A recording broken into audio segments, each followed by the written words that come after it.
I think we should go ahead and get started. So welcome.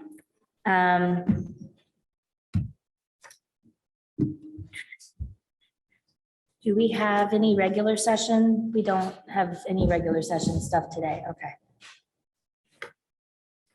All right. It's okay. I'm just looking. So I'm gonna call to order the fourth budget work session for today, which is Wednesday, September 14th, 2022. As of right now, all members are present in the Nat U Hill room, and we will go ahead and move on to the adoption of the agenda.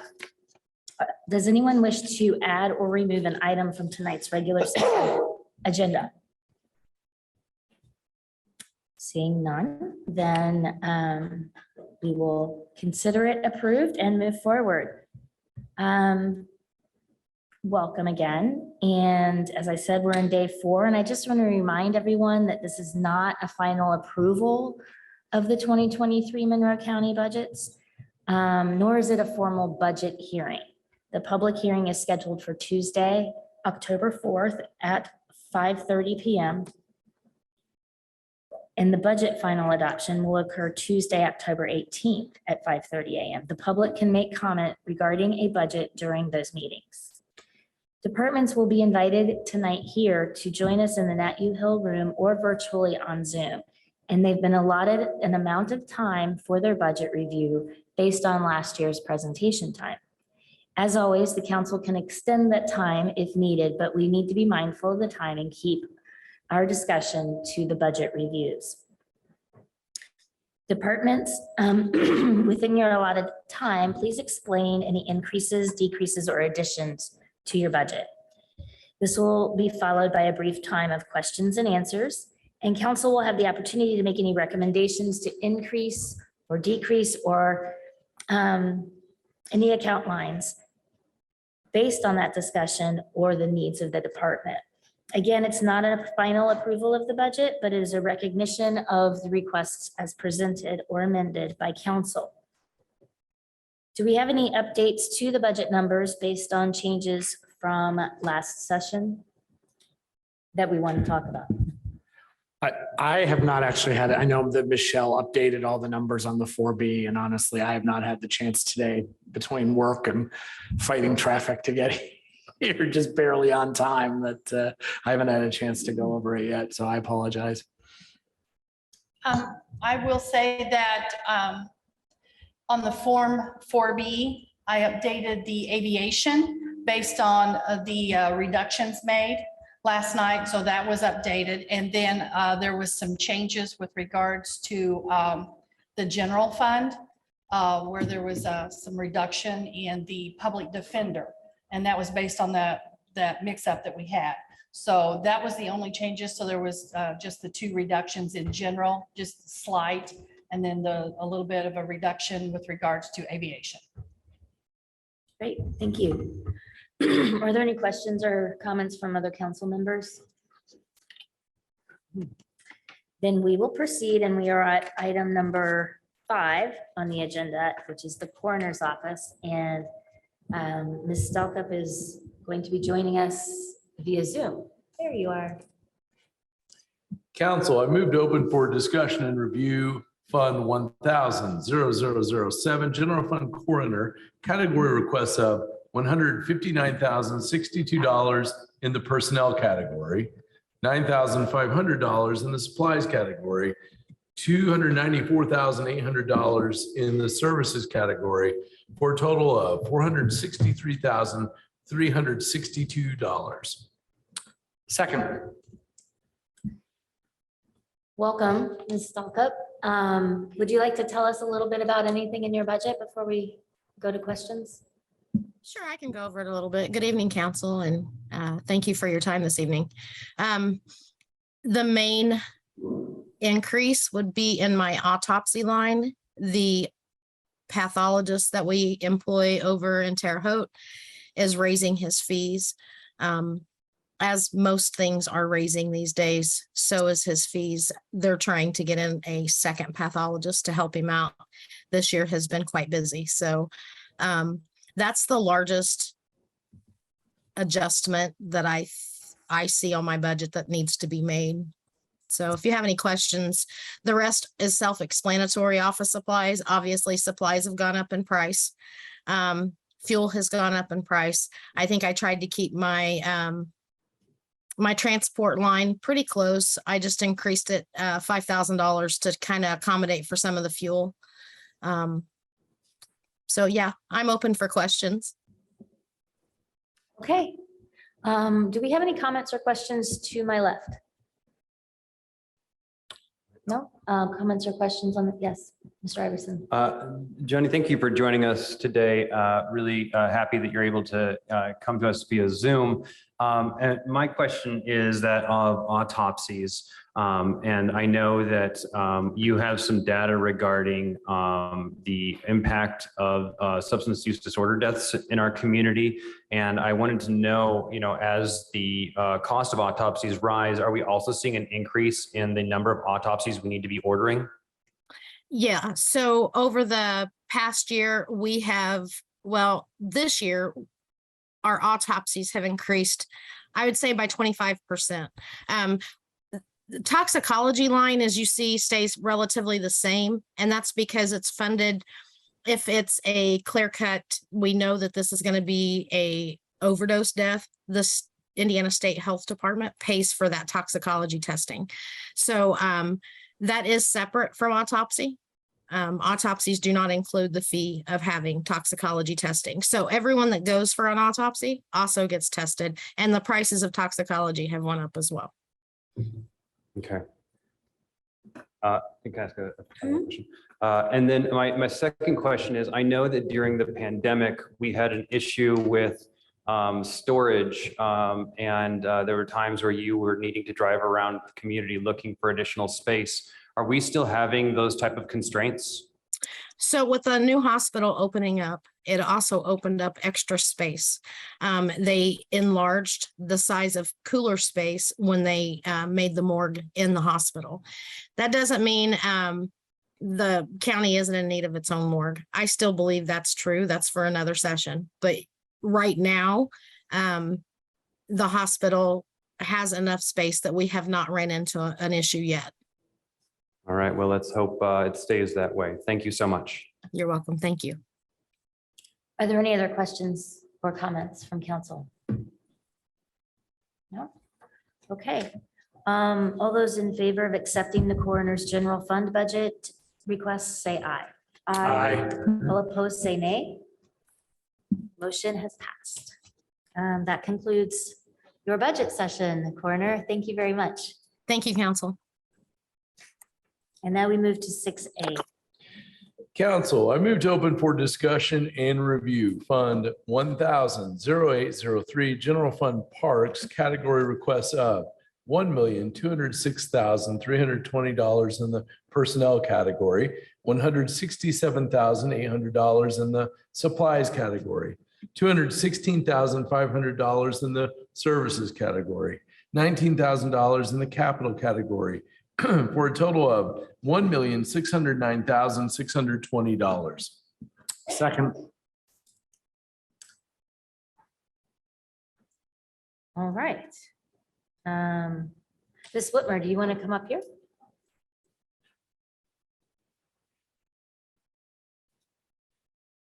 Welcome. We're not scary. Come on up. I can relate. I'm not sure. Try out your microphone. Last night, that one was having some issues. Make sure you got it green. How about mine? It's green. Can you hear me now? Ooh, a little bit. There we go. Everything good? Now I gotta put my glasses.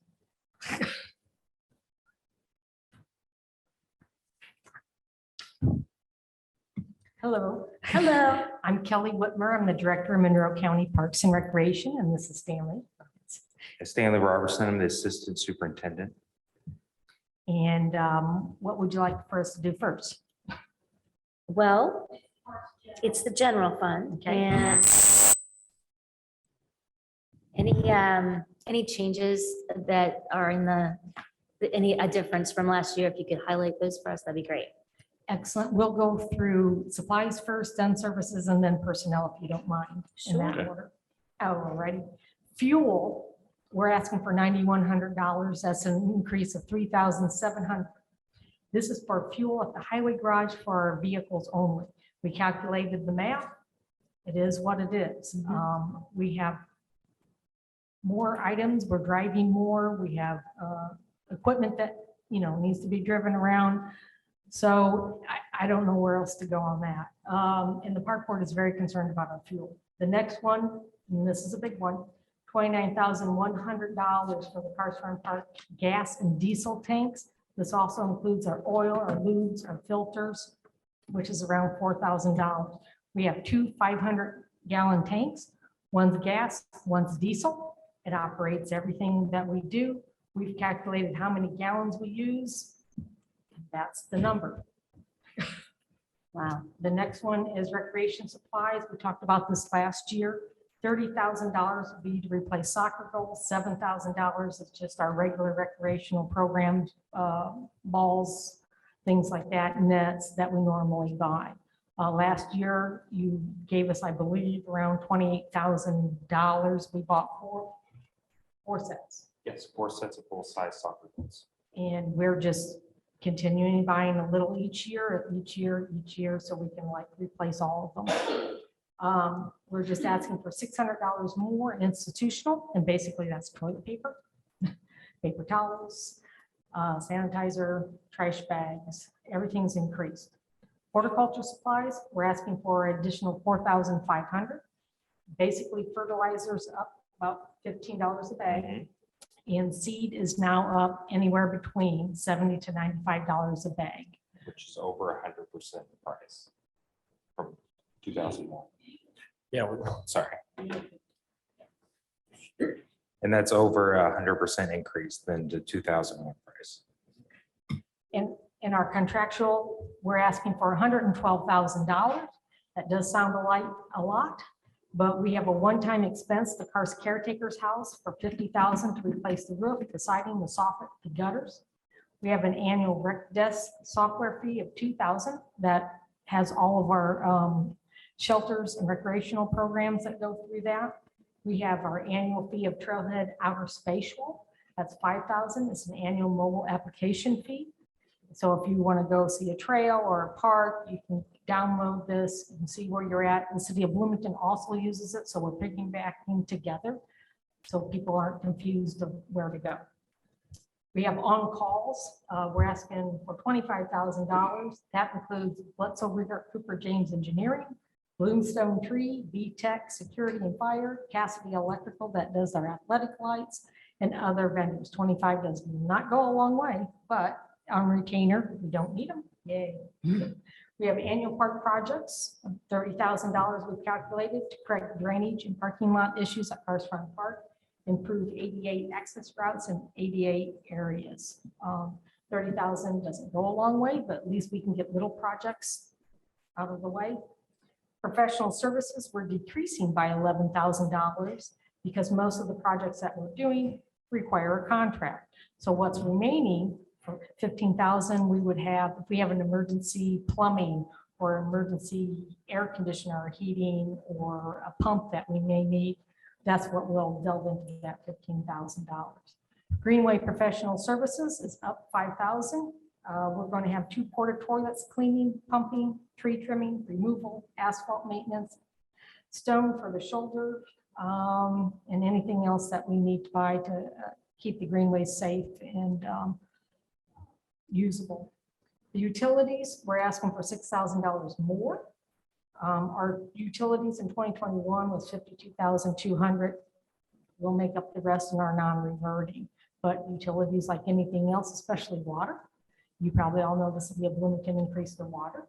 So that's what it is on that. Equipment, we're asking for $19,000. This is to replace 2 Ferris mowers, which this includes a trade-in.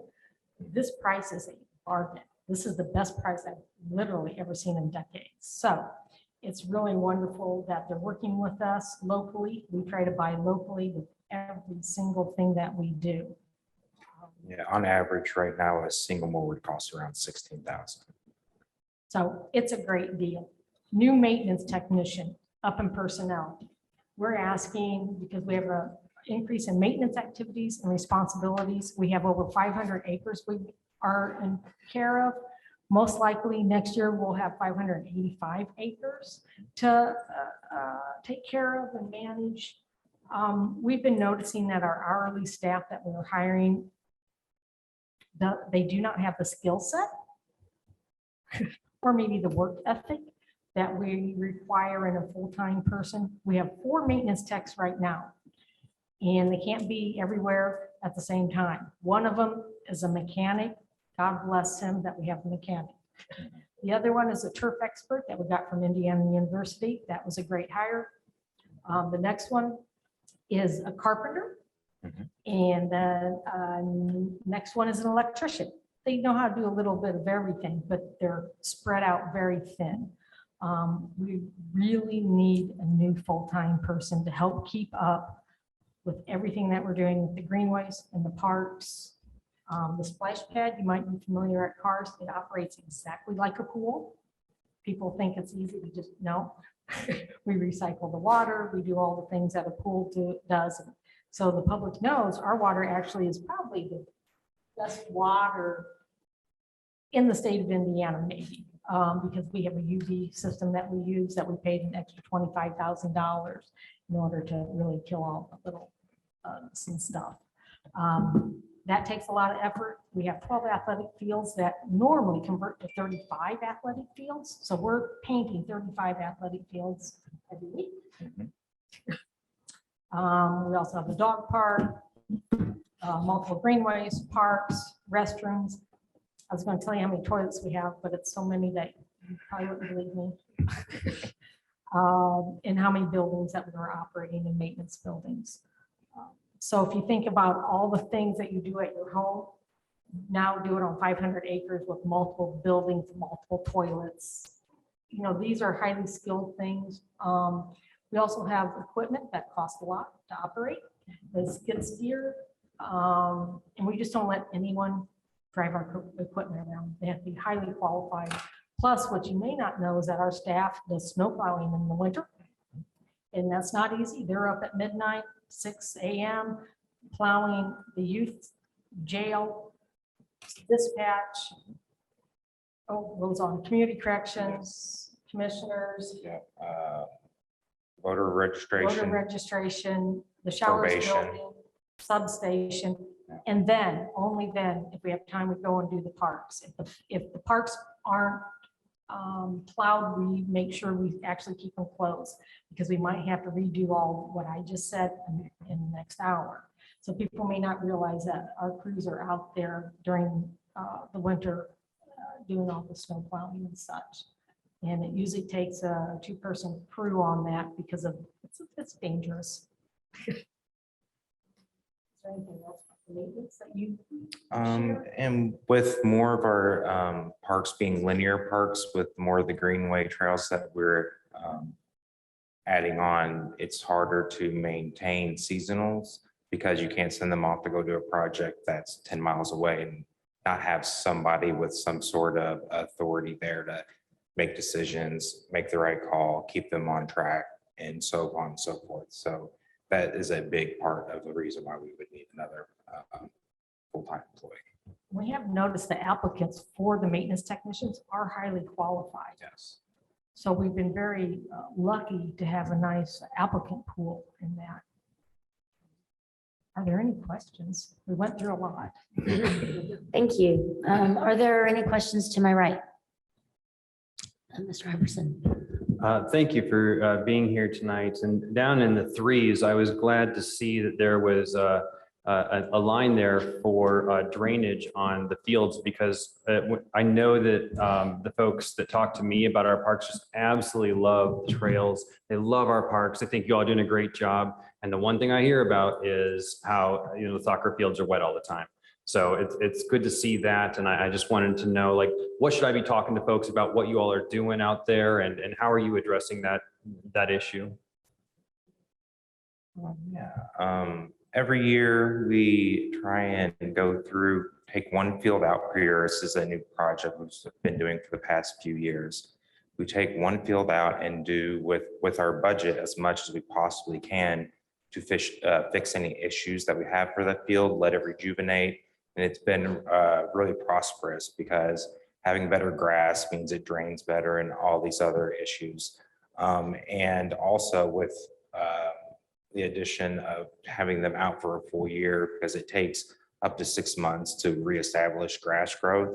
So it gives us an opportunity to do more that needs to be done on the fields for the drainage that you can't accomplish in just the small winter months that they do not have a soccer season going on.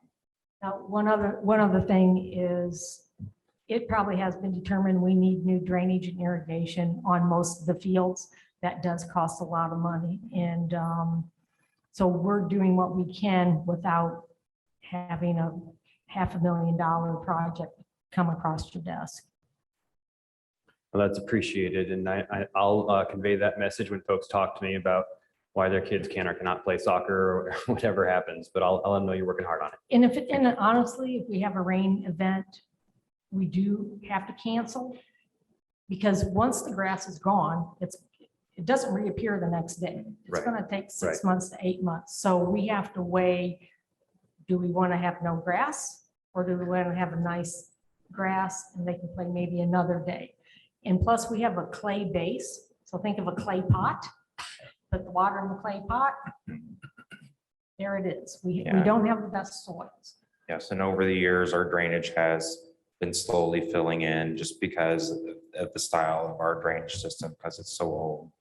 And like she said, takes an extreme amount of money and time to completely convert a field back to its, former glory. But we have been doing our little parts that we can as we go along to try and fix those problems with what we have. Thank you. Yes. I was going to ask about the clay. I've gone out there a couple times to look at things.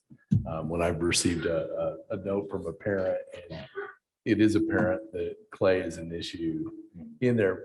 Essentially what you're saying is your method is replacing grass with better grass, a field at a time, because it takes a year to get that field back into rotation. Am I saying that Well, right? that doesn't fix the drainage and irrigation problem. No, and again, it'll give us an opportunity if there are like dips in the field that hold water more, we can add dirt, get it appropriate aeration, and then grass growing on top, which will help divert the water appropriately so it doesn't saturate the fields and goes towards the drainage so it can do its job. Because with drainage, it fills in over time. And once it fills in, the water doesn't move anymore. It sets on top. So at some point, someone may want to, because if we do drainage, we replace the irrigation at the same time, because why tear up the field twice? We have very old irrigation, and the companies that sell our parts are going out of business, or you have to find them on eBay. So at some point in the future, we're going to be pushed into getting different irrigation. When you do that, you might as well do the drainage, but now we're talking about, $250,000 at least for 2 fields, at least. And you should do 2 fields at a time, or the price is astronomical. Yes. Thank you very much. Questions to my left? On the capital item, so you've already identified the mowers that you want to buy? Is that? Yes, and we're already in a program, and we all have the 2 mowers that we would like to trade in. And that's how we want to do things. We want to trade in a mower before they have to tow it away. And we're hoping 4 to 5 years for each mower, except the athletic mower might only last 3 years, but that's not in this conversation. So yes, 2 mowers with 2 trade-ins. I guess my question is, what, if you've already identified the ones you want, why don't we do an additional appropriation this year and take it out of the budget for next year? We've done that in the past when you already have some Oh. equipment that you've. Well, if you would like us to do that, we'd be more than happy to come back. I mean, that seems to make sense to me. Get in the queue at least to get your mowers. I think it sounds like a wonderful idea. I agree. Right, exactly. We've done that in the past. So council, I move we set line 40001 equipment to 0. Second. Question? Are there any questions on the motion? Okay, all in favor of setting the line 20 as stated by Councilor McKim, say aye. Aye. All opposed, say nay. Motion passes. And I know that there's going to be, I believe that at least that those mowers are probably in a future commissioner's proposal for a bond as well. Yes, But, yes, but I mean, this is the sort of thing that you need it now. Let's spend cash on it. I agree. Yeah, the longer we wait, the more money we have to put into the mowers because they're at that point where things are starting to fall apart on them. So it'll cost more to keep them running. I know, I'm just imagining a little trail of nuts and bolts as you mow. We're not there yet, but we're working on it. Okay. And most of our mowers are 5 days a week. They're out there Mhm. 6 hours a pop and they do the job and we buy locally.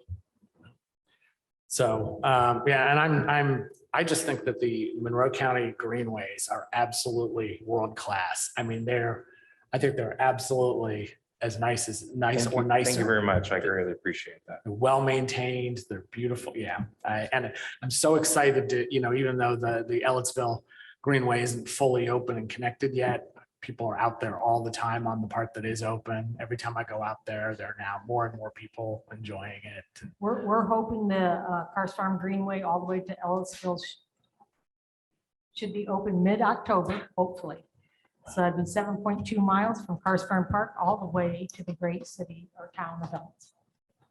It's very exciting. Yeah. Very cool.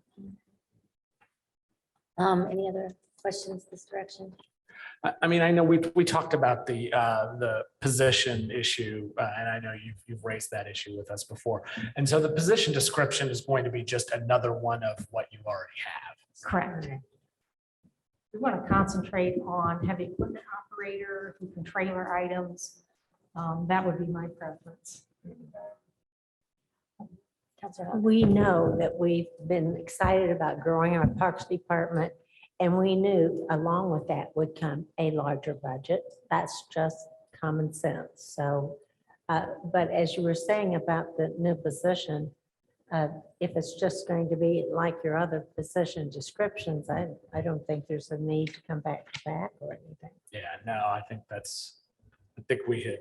had even been mentioned, but yeah, since no change to the job description is actually needed. Other questions or comments? All right. As you're adding to your maintenance staff, are all of these positions directly supervised by you? How's that? We have a park superintendent and assistant park superintendent and all the maintenance. This is our assistant. So yes, they would all directly be under me, and then on top of me would be the superintendent, and below them would be all of our seasonals, which Right. we would set them up like if we need a team to go take care of some mowing or bush hogging somewhere, we'd send a full-time, a couple seasonals to help them out, Got it. and they go accomplish tasks. So this allows us to have more qualified personnel to basically divide and conquer instead of having to, be more of a, what's the word I'm looking for here? More, it just works better that way. Yeah, Sorry. sure. No, it makes Brain sense. fart. That makes sense. Well, if there are no more questions, we will go ahead and vote.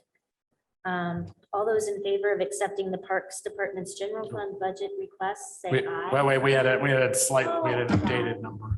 Numbers. You're doing good. All right, council. We good?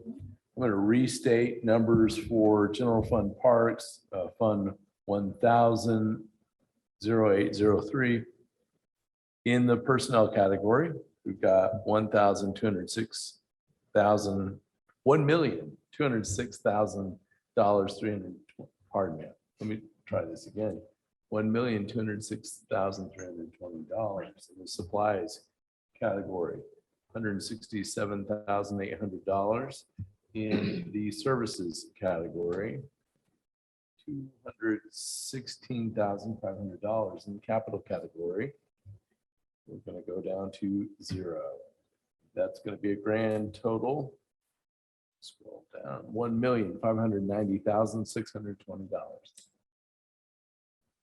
And now, all those in favor of accepting the Parks General Fund budget requests, say aye. Aye. All opposed, say nay. Motion passes. Thank you. Thank Have a you good very much. evening. Well, then we have to do Yeah, the another non-reverting. don't we? Oh, gosh, yes, that's a doozy. No. 6B, the non-reverting capital. Council, I move to open for discussion and review Fund 1178-0000 Parks Non-Reverting Capital Fund, category requests of $10,000 in the supplies category, $17,000 in the services category, $33,000 in the capital category, for a total of $60,000. Second.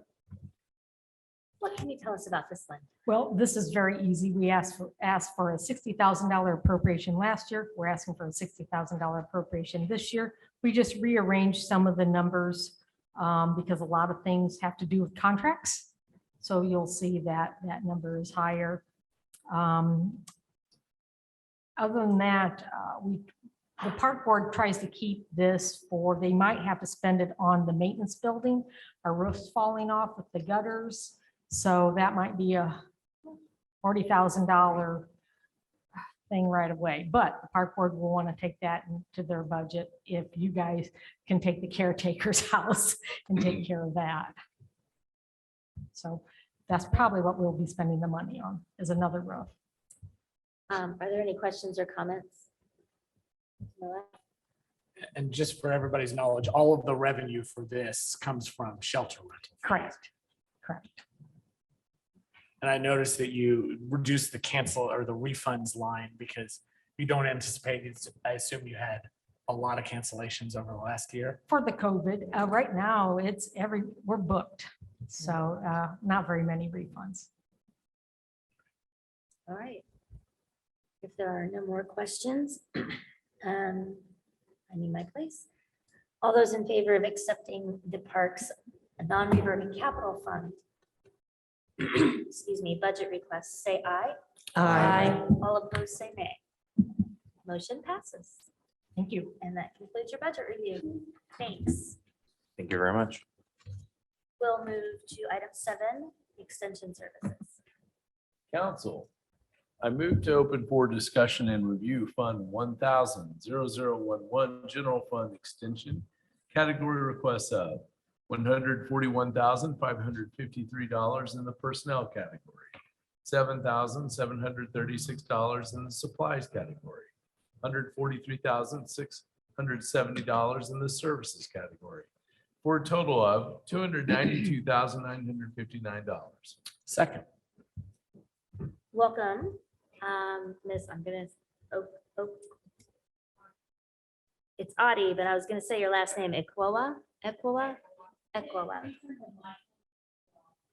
Just push a button on the top.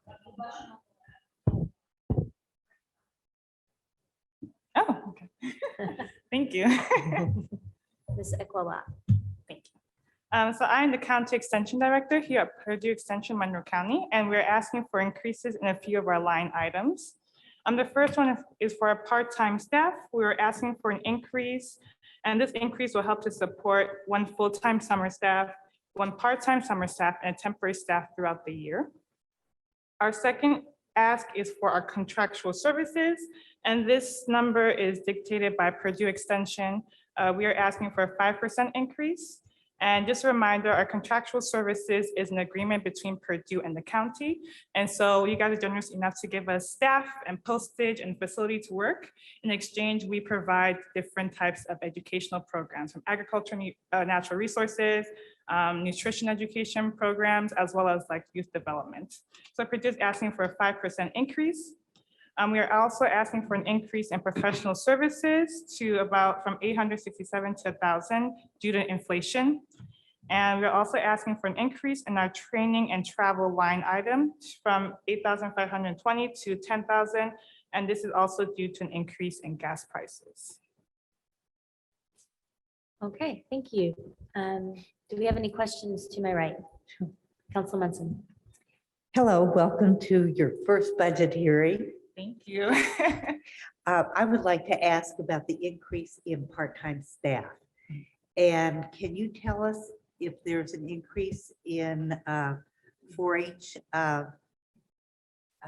personnel, 4-H members, or is this for other programs that you have? Good question. So I do not have the 4-H numbers on me, but we do have constantly have young students and children who are being involved in 4-H. Our staff was really helpful during the county fair. As you guys know, it's like the biggest event in our county. And so the staff was really able to help us during that time. So they're really helping during the 4-H section as well.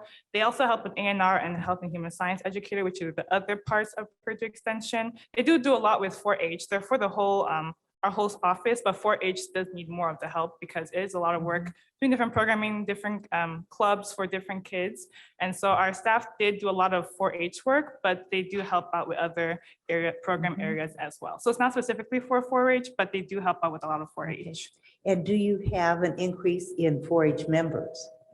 I do not have that number on me. I'm not familiar. I do not know, but we do know it's a very active organization. I can get back to you guys and ask my 4-H educators, but I don't know if we have an increase or not. But I do know that we do have active members.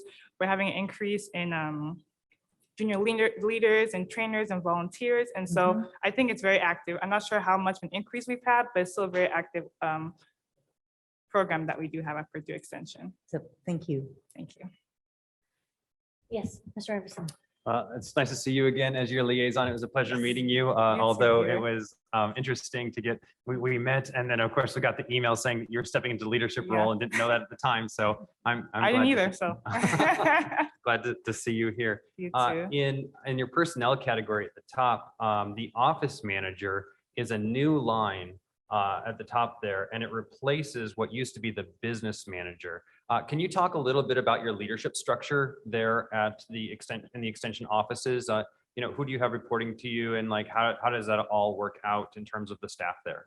Yeah, so we have our office manager, and she is in charge of basically, I call her like my coworker, my co-CED. She helps with a lot of the budgeting, a lot of 4-H, keeps things on task. We have our secretary, who's the education assistant, and she just helps to basically support our office manager. We have 3 educators. We have the A&R, Agriculture, Natural Resources. This position is currently vacant, but we are looking to fulfill that role, hopefully before the end of the year. We have a Health and Human Science Educator, and that is what I do. So I provide programming in the areas of family, food, health, and money. And then we also have our 4-H youth development. And they all report to me as the CED. So decisions, financial decisions, all things go through me before they can have a final approval. Excellent. Thank you very much. Thank you. Any questions to my left? Yes, Councilor Hawk. Just a matter of curiosity, and I probably should know this. I've not been watching the Plan Commission meetings as much. Has that appointment been made? Because before it was the Extension Office Director, and I think that's a part of that required position to be on Plan Commission, but I don't know whether it's like it could be somebody else in the office, or has that been done? Not so far as I know. Maybe the decision's been made by extension, but it's not, nobody's been there at the last Plan Commission meeting yet. Are you aware of who? I didn't really hear your question. I'm sorry.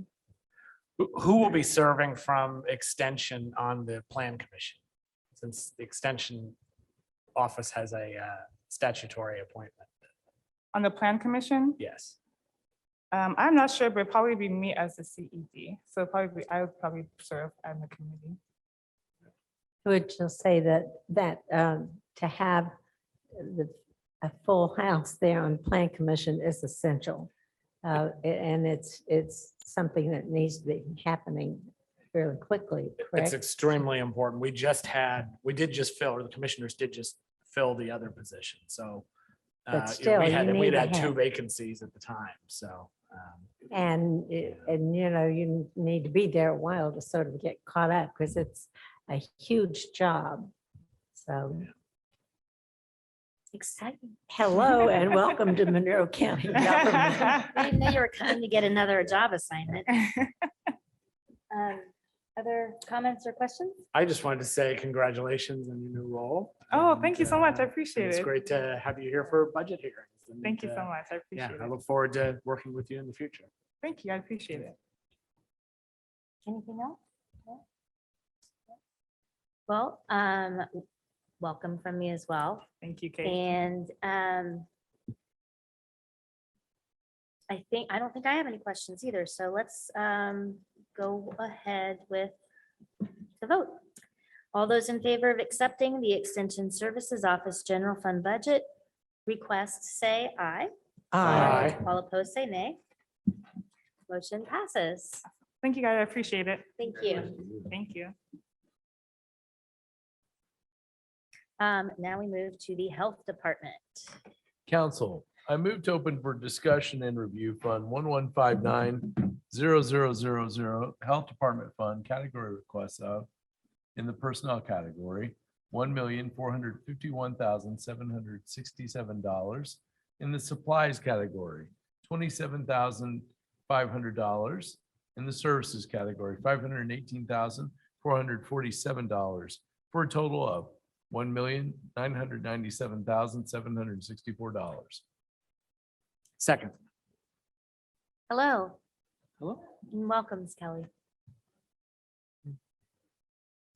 It's on the top. It'll be green when it goes. There we go. Welcome, thank you. So not a whole lot of changes. Should I start with 1159? Yes, okay, great. So for environmental health supplies, there was a small increase to cover a requested leveling tool by the wastewater staff. A new line for wastewater apparel. The recommendation is $250 every other year. This would be covering specialty boots that are needed in the field. Small increase in the training and travel line due to fuel. There was a small increase in postage and freight due to the rise in postage and fuel.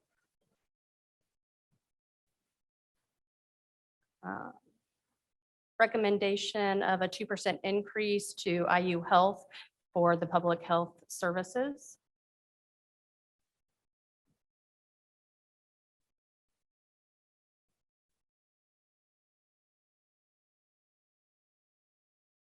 I think those are major changes. Okay.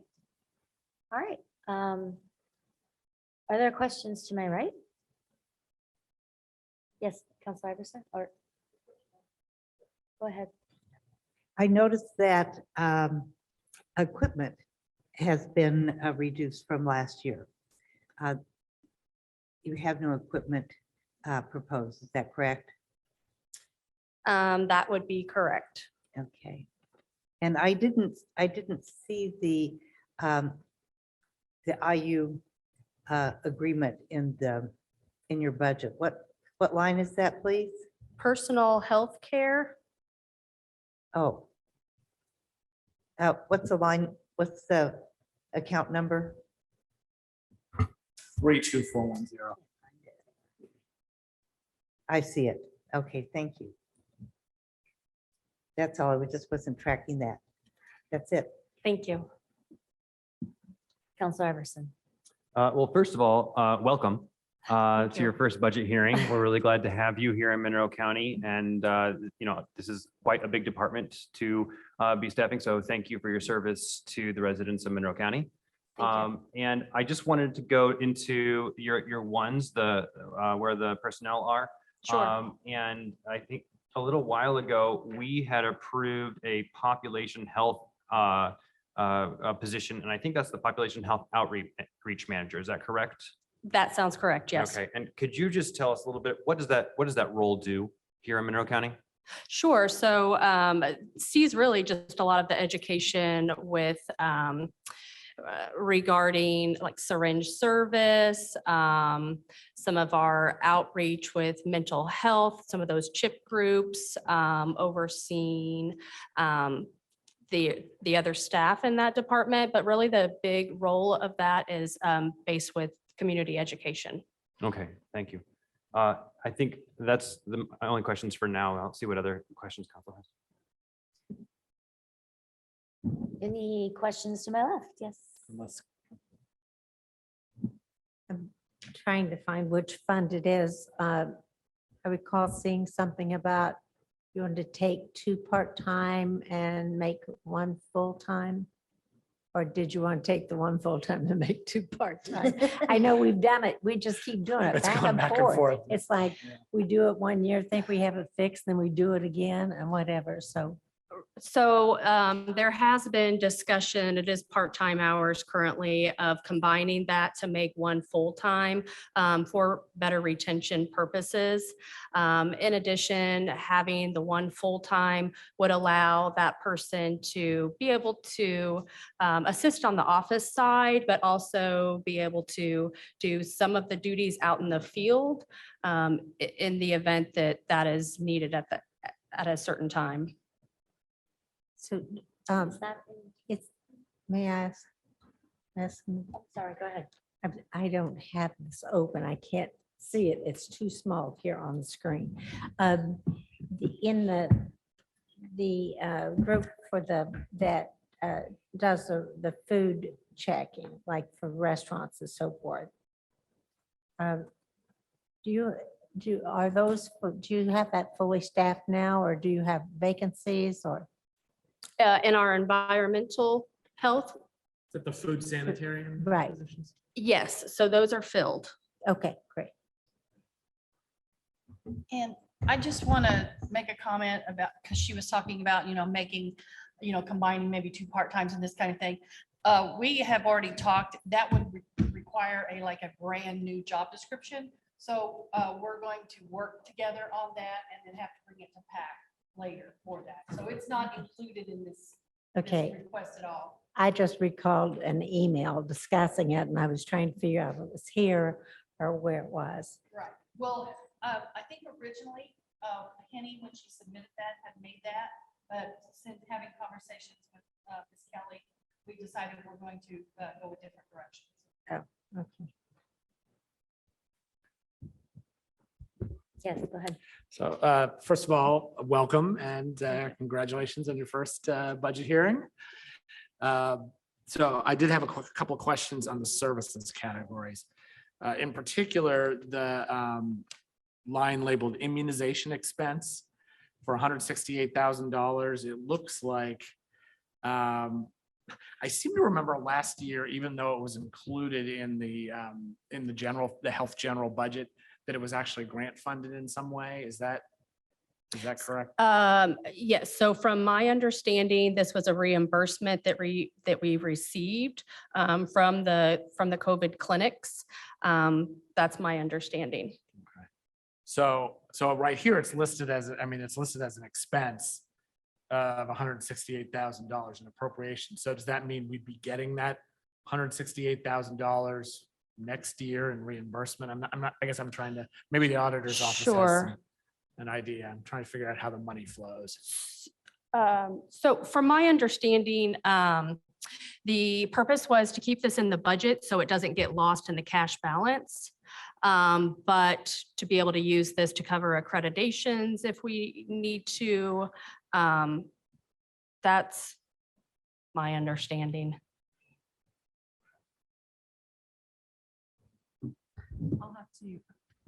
I'll have to look at that and get back with you. I don't have the answer. Because in front I of just me. remember last year that when we did that big additional appropriation for immunization, it was actually even, usually with grants, we keep them in a separate fund, but for some reason, this one wasn't treated that way.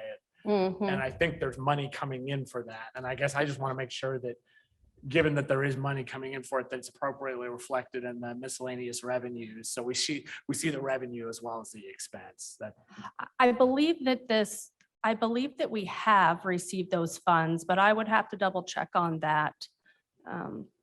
okay, we may need, if we can investigate that, we may need to come back and address that, just so that we understand how that goes. Then there's also a line labeled software for $25,000 that is new since last year. Oh, yes, thank you so much. So this was added in. This is something that we have been looking at for grant software. So comparing a few different software systems. I've also trying to connect with one of the administrators in Hamilton County on the software system that they used. So the idea was to try to see if we could place that into the budget as something that we could use. That would be a startup cost. Most of the annual fees are around $15,000 to keep that software year to year. Okay, and are you working with tech services just to, usually we like to keep them involved in these kinds of Right, projects? absolutely. Okay, thank you. Any other questions or comments for this budget? No? Okay. All those in favor of accepting the health fund budget request, say aye. Aye. All opposed, say nay. Motion passes. Move to the next one. Council, I move to open for discussion and review Fund 1168 0000 Local Health Maintenance Fund. Category requests of $37,678 in the personnel category, $700 in the supplies category, $45,500 in the services category, $60,000 in the capital category, for a total of $143,878. Second. Do you have any highlights for this budget that you'd like to share?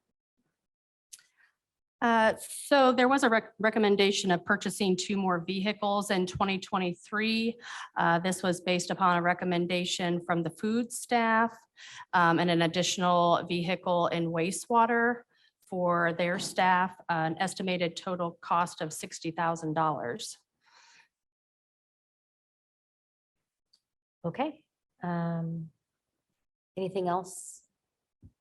in that budget? Just a small amount was added into the software line to cover things like the complaint database and the receipt program. Okay.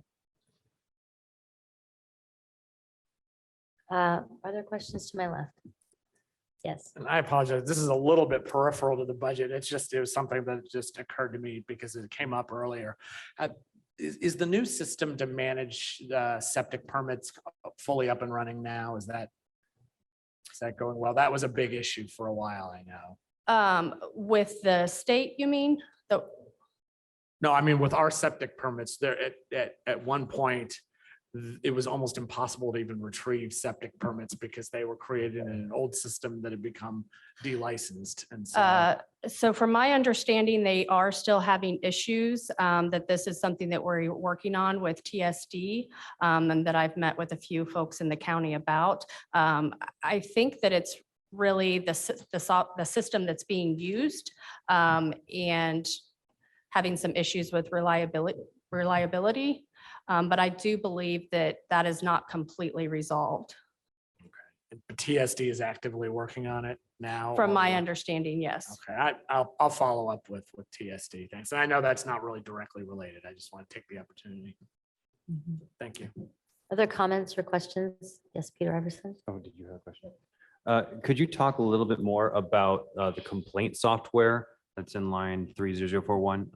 Is that for the septic folks? Is it for food folks? Is it what department is that in your area?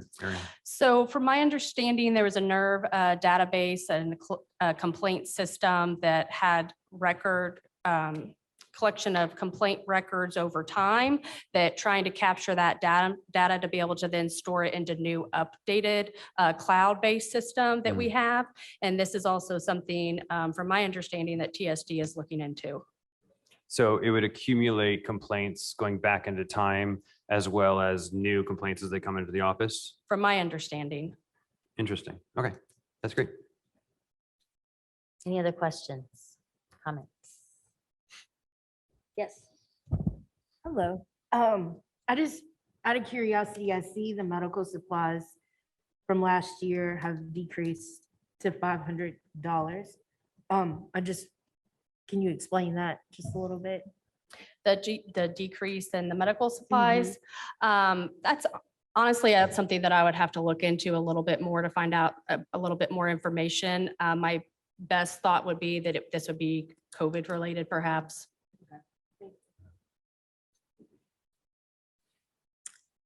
Yes. I just wanted to follow up on that question. The clinic supplies and the Futures Clinic supplies, those are all grant funded. So that wouldn't appear here in this budget. So any type of medical supplies for people using our clinics, that's not being cut. These are auxiliary supplies that are different than that, right? Correct. Okay. Like harm reduction Yeah. type. Mhm. Any other questions or comments? All those in favor of accepting the local health maintenance fund budget request, say aye. Aye. All opposed, say nay. Motion passes. The Indiana Health Trust Fund, please. Council, I moved to open for discussion and review Fund 1206-0000 Indiana Health Trust Fund, category requests of $70,639 in the personnel category, $350 in the supplies category, $2,080 in the services category, for a total of $73,069. Second. So this really, not any big changes with this. This is just based upon a population formula and not any big changes that I can think of to address. Okay, are there questions from council? Comments, questions? Nothing on this one? Okay, all those in favor of accepting the Health's Indiana Health Trust Fund budget requests, say aye. Aye. All opposed, say nay. Motion passes and we move to the Public Health Emergency Fund. Council, I move to open for discussion and review Fund 4906-0000 Public Health Emergency Fund. Category requests of $10,000 in the supplies category and $10,000 in the services category for a total of $20,000.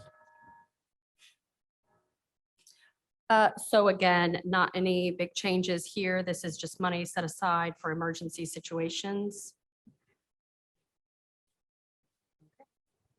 Any questions or comments? Yes, Peter Iverson. As our community is dealing with cases of monkeypox, that doesn't come out of this budget, right?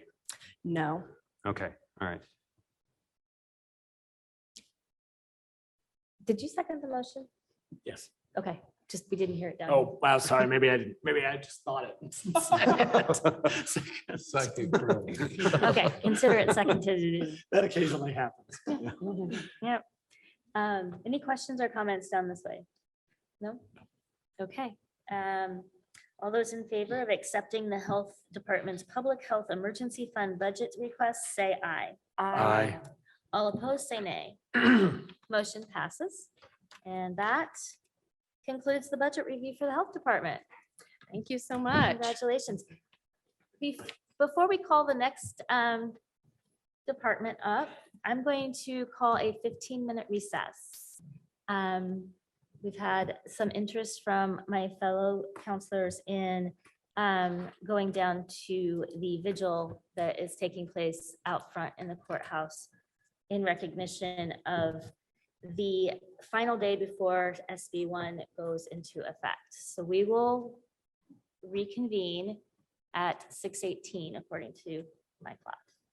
Thanks.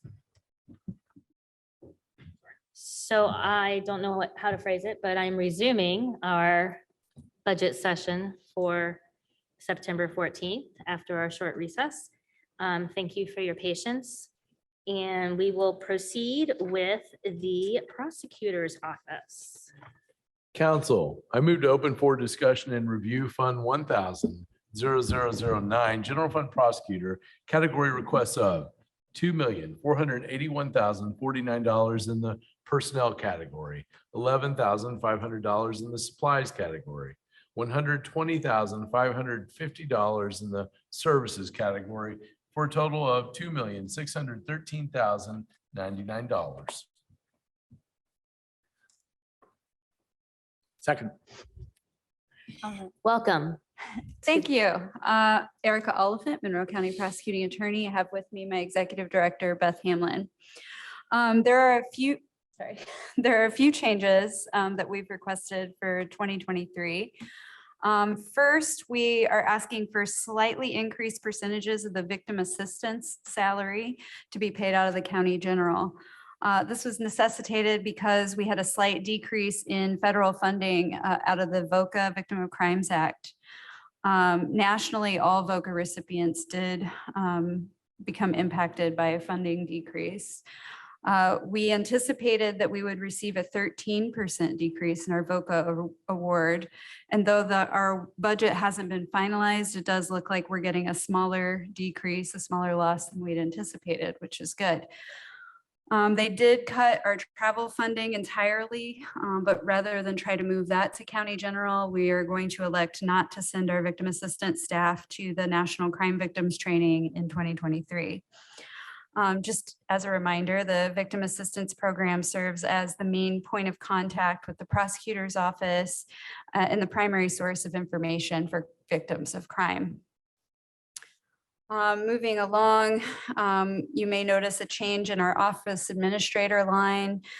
We had a couple of employees who elected to swap positions. One of them was eligible to retire, but elected to stay with us and just wanted a change of scenery. So the office administrator and the pretrial diversion director swapped places, and the office administrator, the current one, is a 14-year employee, and the former one was a 25-year employee. So that's what that difference is about. You may notice we have lines 13015 and 13425 entered as $1. This is to allow us some flexibility in case our STOP grant funding is insufficient to cover the county's raises this year. We're trying to avoid the need to ask for an additional appropriation in PS Lit. As a reminder, our STOP grant funds half of the salary for 2 specialized deputy prosecutors, sex crimes and domestic violence, and the other half is funded out of PS Lit. This week, we received notification of our STOP grant amount. We made our 2023 request anticipating a 3% raise. We will receive about $4,000 less than we had requested, so we may have that much shortfall, but we will likely be able to squeeze that out of our county general budget by moving things around. That's why we did these lines here. We just tend to have some vacancies for turnover, and that gives us that flexibility. The next thing is our full-time health, dental, and life self-insurance. Our request includes 23 full-time positions that were already in the fund, as well as 3 partial positions. The 4 victim assistant positions are here because self-insurance benefits are not covered in the Voca Grant. Our new request for 2023 is for our 2 full-time positions from the user fee fund, the infraction diversion program, and the pretrial diversion program director positions are funded out of that fund, and that fund is in danger of becoming insolvent in 2023. If we don't move the health, dental, and life, the revenues for 2023, using 2022 as a base point, we project that we would probably be short in that fund by about $5,572.91 at the end of next year. And that's if our revenues and everything stays the same. Another thing that we're asking to do is move 4 full-time adult protective services position, health, dental, and life, from the APS grant to the county general. The reason for this is that the funding that we've received for 2022, 2023 barely increased at all from what it was last year. And so this is to kind of account for the 5% raises, should we get them. You know, I would just like to remind the council that the county prosecuting attorney contracts with Indiana Family and Social Services Administration to operate an adult protective services hub. And our hub covers Morgan, Monroe, and Owen counties. It was established to receive and investigate reports regarding adults within the state of Indiana who may be endangered, and as appropriate to coordinate a proper response to protect endangered adults who are victims of abuse, neglect, and exploitation. You know, they do home visits sometimes, pretty extensive investigation and case management. I do serve as the chair of the Indiana Prosecuting Attorneys Council Adult Protective Services Committee, and I can tell you that we are doing some advocacy work with FSSA to try to increase the funding that the state is giving us. And we are reminding them that counties are having to supplement the Adult Protective Services program. So I am doing some of that advocacy work for us at the state level. The total positions that we're asking for health, dental, and life out of county general is 35. We are not requesting any new positions this year or salary increases other than the scheduled step increases and the 5% COLA. And we are not requesting any increases in the 20s or 30s. So if you have any questions about the county general budget, we're ready for that. Thank you. That was very thorough. Counselor Munson. Hello and welcome tonight. We have questions about personnel that I think you didn't mention specifically. And that is, there were 3 lines that said formerly some other account. That is line 13001, administrative manager, formerly account 11002. And then lines 13033 and 13034. And these were formerly accounts 13016 and 13017. And could you, were those accounts grant accounts and then you move personnel over to general from grant accounts or what? The 13001 was formerly classified as administrative assistant. This did their reclassification or review of all the classifications without, changing the job description at all. They bumped that up to a different administrative manager.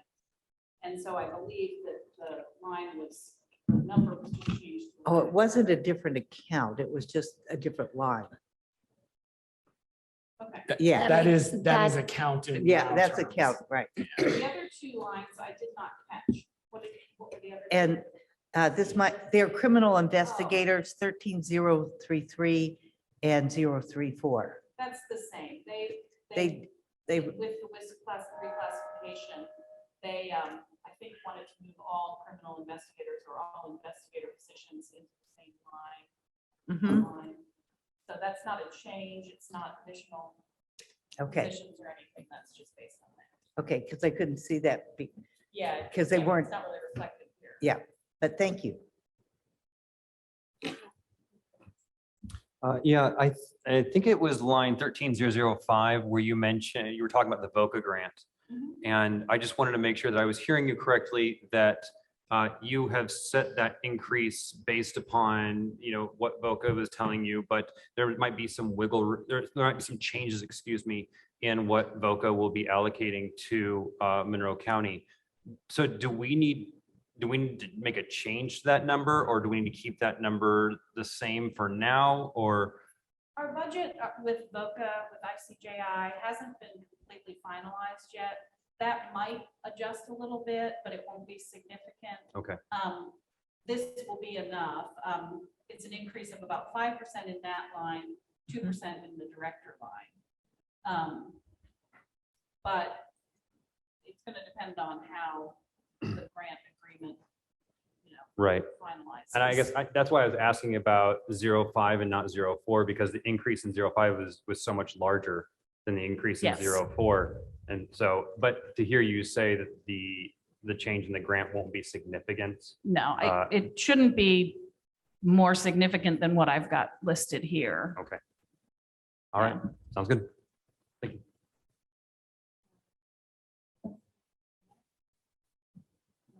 Questions, Mela? On this grant that you were just now speaking of, is that for 1 year or how many years is that for?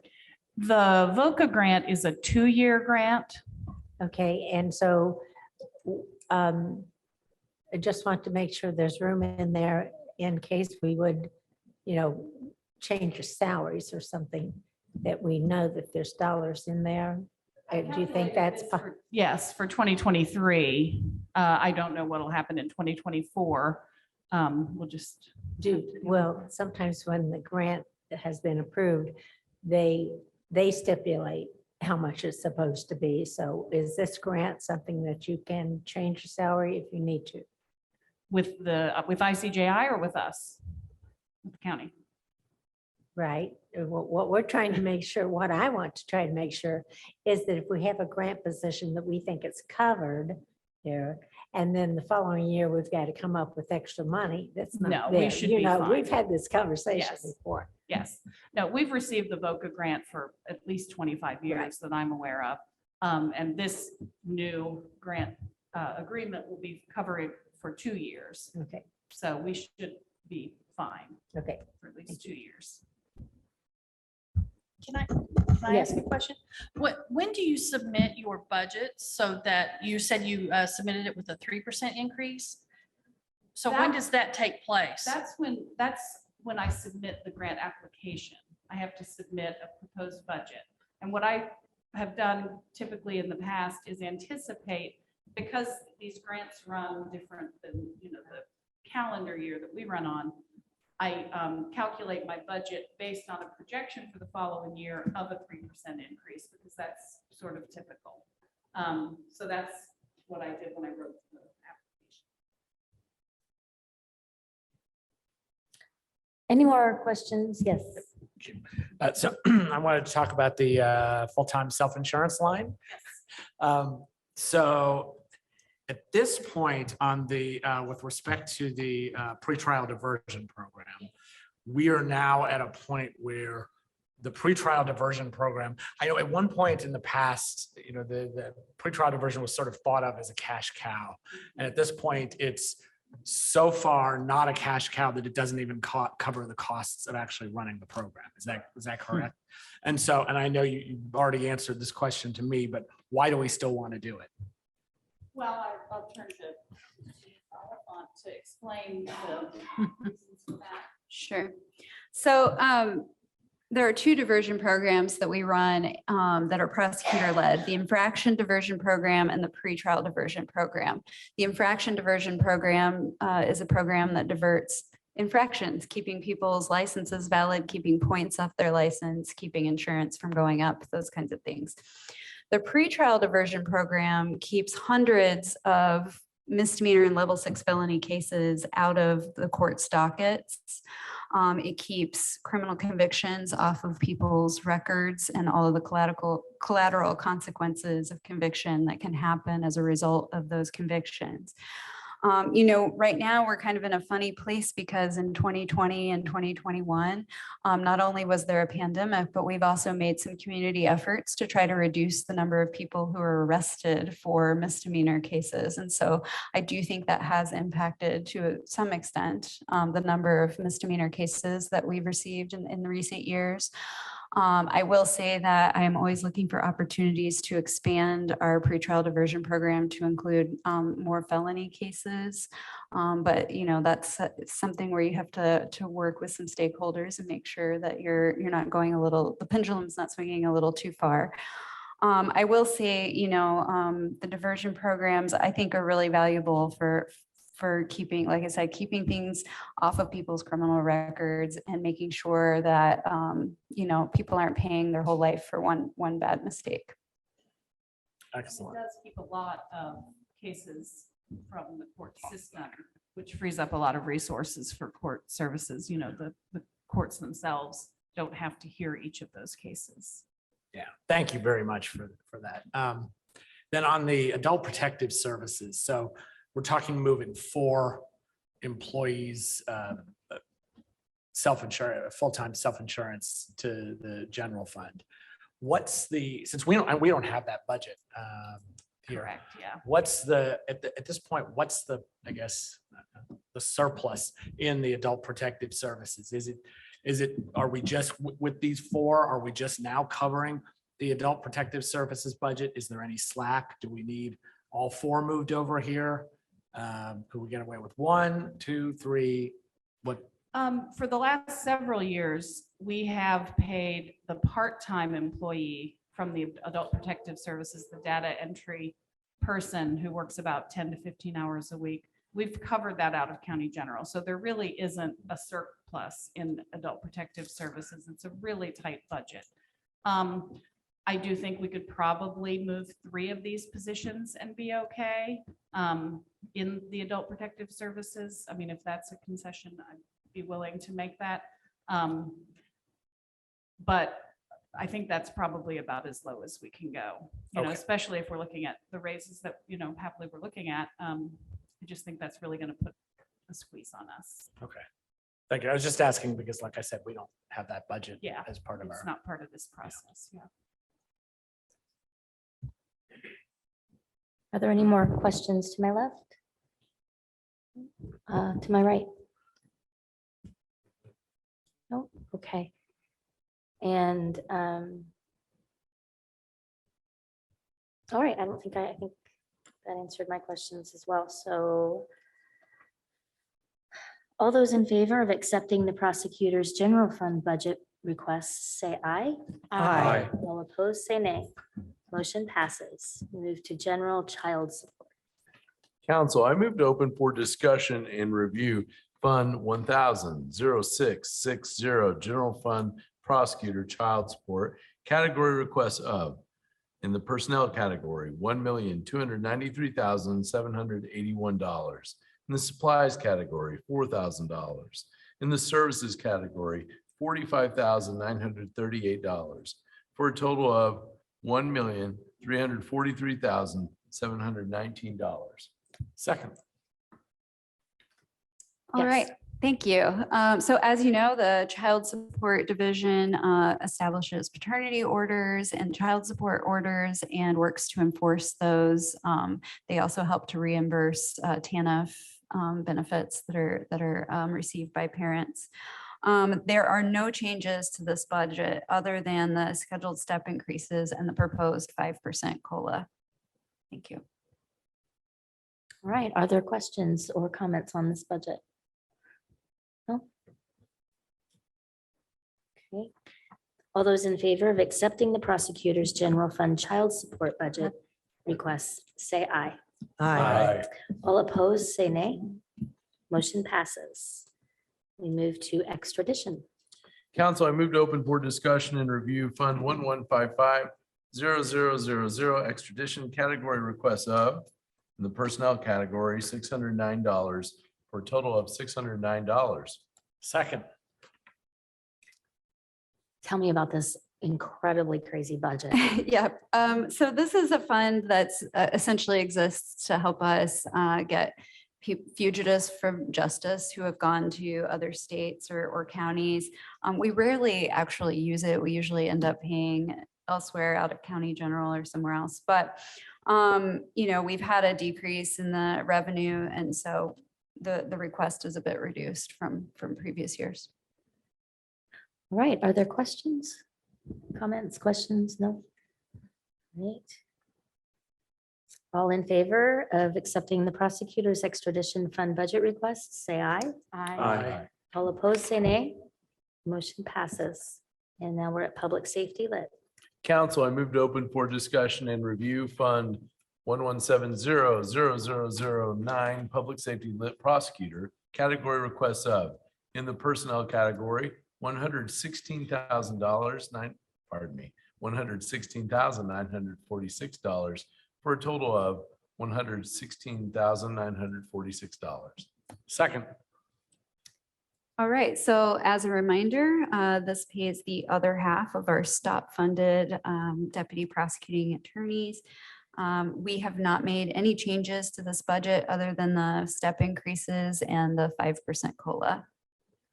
Oh, we did create some new lines in county general, as you know, those $1 lines to try to accommodate any overage we may have.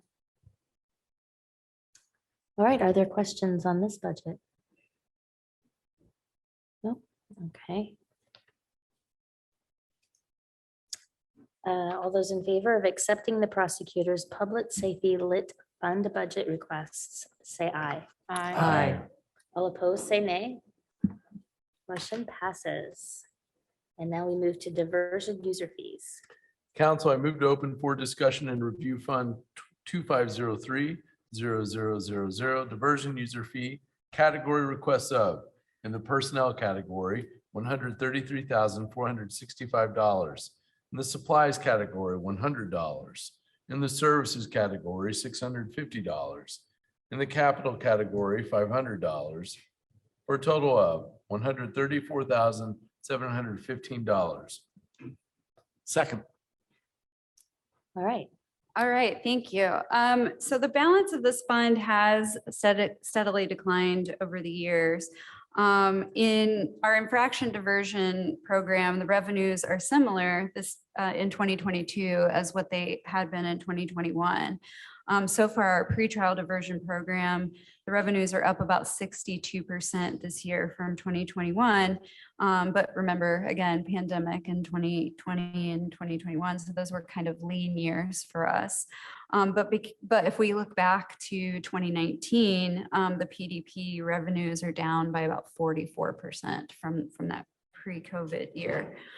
Based on our projections, we anticipate that this year we will be in the black with a year-end balance of about $18,000. That's assuming that revenues and everything stay the same. With anticipated raises, as well as, I told you that we had some employees swap places. So now we have a 25-year employee who's taking over the pretrial diversion director position. We're not confident that we will be in the black at the end of 2023. If the expenses and revenues otherwise remain the same. That's why we requested that the health, dental, and life self-insurance for both of the full-time positions move to the county general budget. We did decrease some other lines in this budget to try to maintain our balance. This is a fund that's gonna need some help in the future, but I'd like to give you, I went through a little bit of the benefits of our diversion programs, but I'd like to go a little deeper.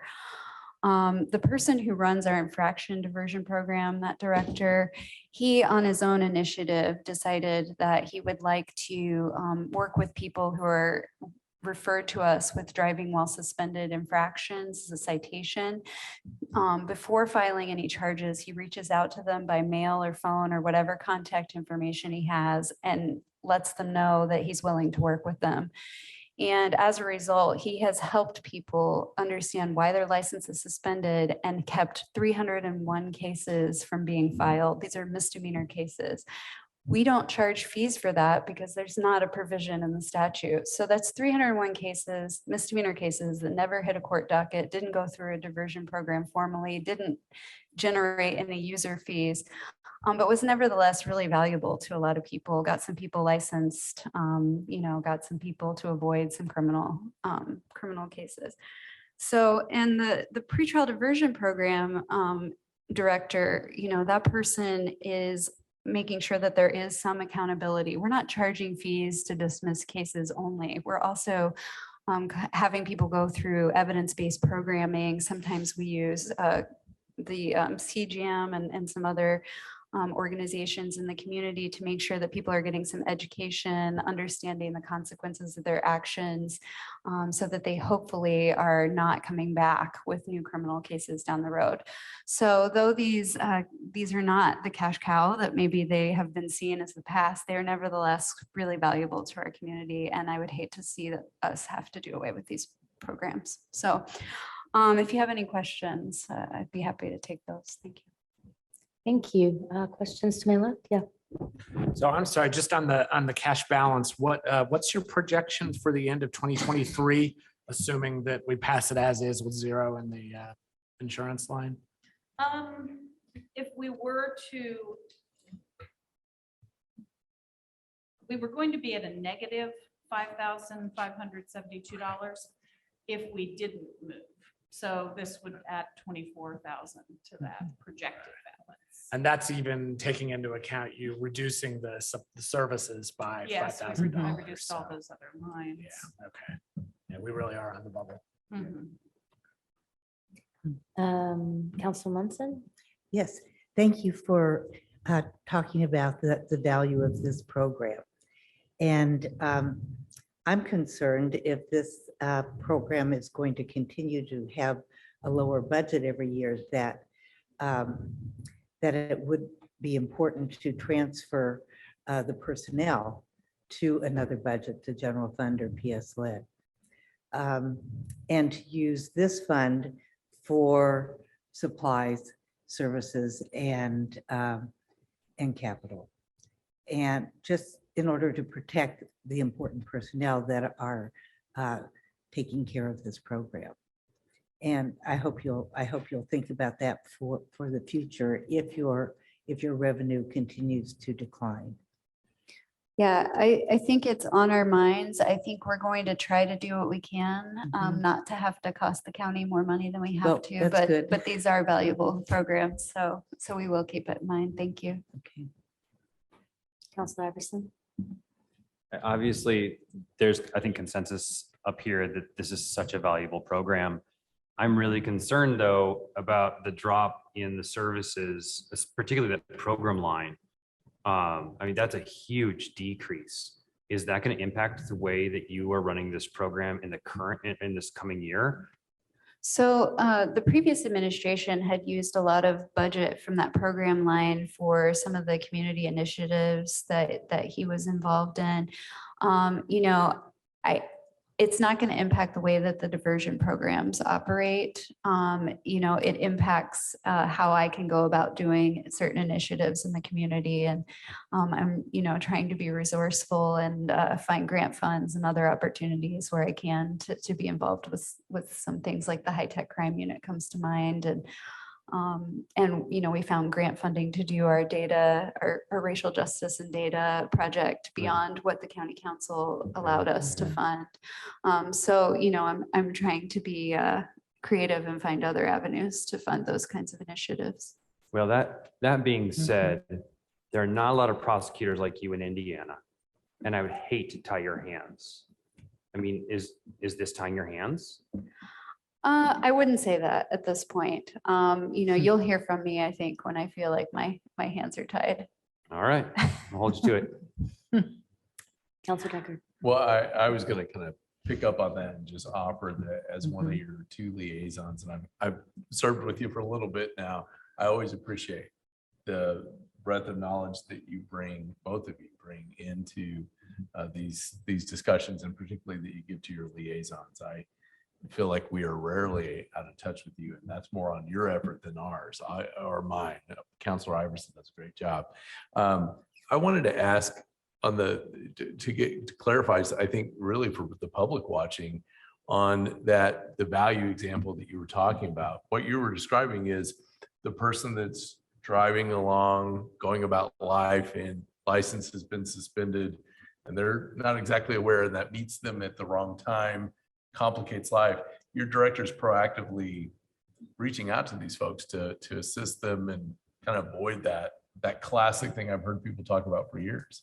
Yeah, he's essentially doing some case management, making sure that people know why their licenses are suspended and also what resources are available. Sometimes there's thousands of dollars of reinstatement fees and he's helping people understand how to petition to get those reduced and other things. So he's really doing a lot of work. And this was something that, like I say, it was his idea. Driving while suspended is one of the most filed cases, like the filed crimes across the state. It's really common. And so, I think it's great that we can make some efforts to try to, usually if you keep charging them with driving while suspended, they keep stacking up because people need to drive. That's just a fact of life. It's just the way that Indiana is built. And so, I think that it's really made a huge impact on some people's lives, getting their licenses valid. And making sure that they're not going to keep coming back and it's not going to keep costing them more money. I think that is a huge thing. And I want to make sure that we didn't minimize that in any way because it's just, and not to be anecdotal, but those stories stack up in a community. And, if people should not be on the road, we don't want them on the road, but in cases where life then gets interrupted and fines and fees and life gets more compounding. If we can avoid that, that sounds absolutely tremendous. Yeah, most of these licenses are suspended because fees weren't paid or sometimes it's child support and we can work to bridge them with our child support program and get them on a payment plan and then unsuspend their licenses. So it can sometimes get us some other good outcomes as well. Awesome. I actually have a question for one of maybe Jeff, maybe Kim, just on, could some of these positions that Councilor Munson maybe was mentioning moving, could they be moved to PS Lit? Moving to PS Lit kind of doesn't get us anything over moving to general. It's kind of 6 of one, half a dozen of the other. Okay, Both are constrained. okay. It just has a higher operating balance, just looking at it. It does, but if you look, it's still, I think, budgeted in deficit for the year. Not a lot, but Not a lot, no. Okay, just a thought. that's my opinion. It doesn't really get us Okay. Are there any other questions or comments? No? Already done. All those in favor of accepting the prosecutor's diversion user fee fund budget requests, say aye. Aye. All opposed, say nay. Motion passes. And that concludes the prosecutor's budget. Can I just take one moment to thank Kim Shell? She's just held my hand. through this She's whole new amazing. Budget process. Yeah. Call her today to work some computer stuff out. And she's That's great. Thank you, Kim. Thank you, Kim. Yeah, she's, Thank you. Nice to see you all. thank you. Now we will move to item 10A, which is from our auditor. Council, I moved to open for discussion and review fund 1,000,002 general fund auditor category requests of, in the personnel category, $1,155,749. In the services category, $168,000 for a total of $1,323,749. Second. Welcome, Ms. Gregory and Ms. Smith. Good evening, council. We have 3 budgets, basically. The first budget we're going to talk about is our general fund budget. In the general fund budget, we had really wanted to move the half of a person who had been there for a long time in the general fund budget, but we had put her in plat books to help out the general fund about 3 or 4 years ago. We have moved her back at Jeff's request. However, that person is moving to a fund that might not be sustainable, but we'll talk about that second. So I just want to let you know, if you saw one that says we'll move back to plat book, That's line 18 on this budget. Okay, and that's a long-term employee. She's been chief deputy and the clerk, chief deputy clerk, chief deputy recorder, is very valuable employee. The other thing that changed is going down the list here in the order that it is. So you will see there are 3 administrative assistants, commissioners, administrative assistant, administrative counsel. There's really only 2. We have the administrative assistant to the commissioners. That's line 11001, formerly 11002. And we have administrative assistant to the council, which is your guys' is Megan, 11013. And so 11002 will just simply be removed. I think it's still showing up in your budget. Is it, Kim? Yes. So it's going to just be removed. It's just a Scribner's change for trying to align account numbers, if I remember right. Trying to align account numbers, correct? Okay. So the third change you're going to see is our request for an assistant county financial director. This person had been in our budget, been in for years back, and then for a long time. We had the same amount of people for, I don't know, 25 years. And then a previous auditor had cut 2 positions. This is one of the positions. Unfortunately, during those cuts, as I spoke on when I came and talked to you about it, that's when we had the bad audits. That's when we had things that we couldn't trace. They couldn't balance with the treasurer. At the time I was treasurer, the auditor couldn't balance. There was never any money missing. It's just the records didn't match our deposit records and our withdrawal records. And we got someone to come in and help us match that up and make the corrections on the almost all of them were pretty much on the side of the auditor. They're all fixed. We've been in balance every day through my administration, and I am now in my, I hate to say it, 6th year, boy, time flies, as auditor. Seems like I just got elected the first time. And so what we're trying to do is add back a position that is greatly needed. It's a 35-hour position. It says it's 45,773, but because it's a new employee request, we're not sure exactly what it will be. The lowest level it could be for a starting employee would be 41,000. And it could go up to, if we hired somebody who was in another department, came in with 20-year service, it could even be a little higher than this.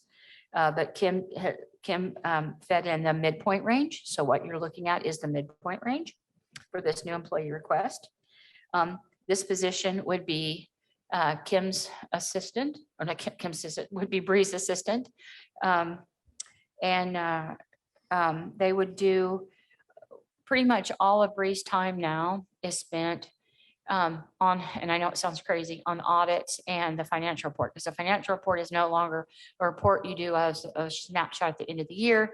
It's actually, huge, and it's very overwhelming, and it takes many, many people and a contractor to get it done. It's honestly like writing a book about everything, single thing that happened in the county financially over the course of the year before, 3 months into the year before that, and the first 3 months of the next year.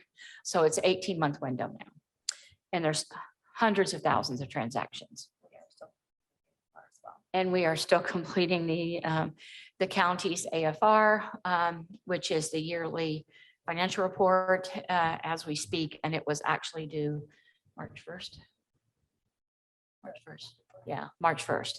So that's just how large it is. We're not the other counties are in the same situation we're in, because the State Board of Accounts is still trying to set the rules. Is that clear? Am I saying that right?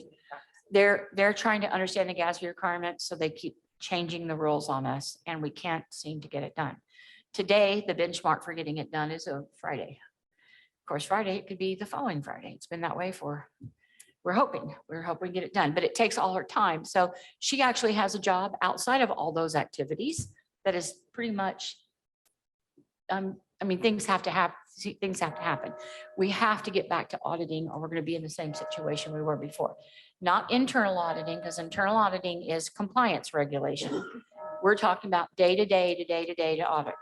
And this new person will be her assistant and will primarily do accounting, auditing, and accounting work, just straight accounting work. They will not be doing the high-level stuff. They'll be doing the sit at my desk all day long and accounting kind of work. So that's what we're asking for. And the person who did that previously was the third backup to payroll. And Angie has asked us for a third backup to payroll, and we're expecting to train this person on that too. In case there would be something happen, somebody gets sick or two people would be out at the same time, we still have to process payroll. So that's been added to that position.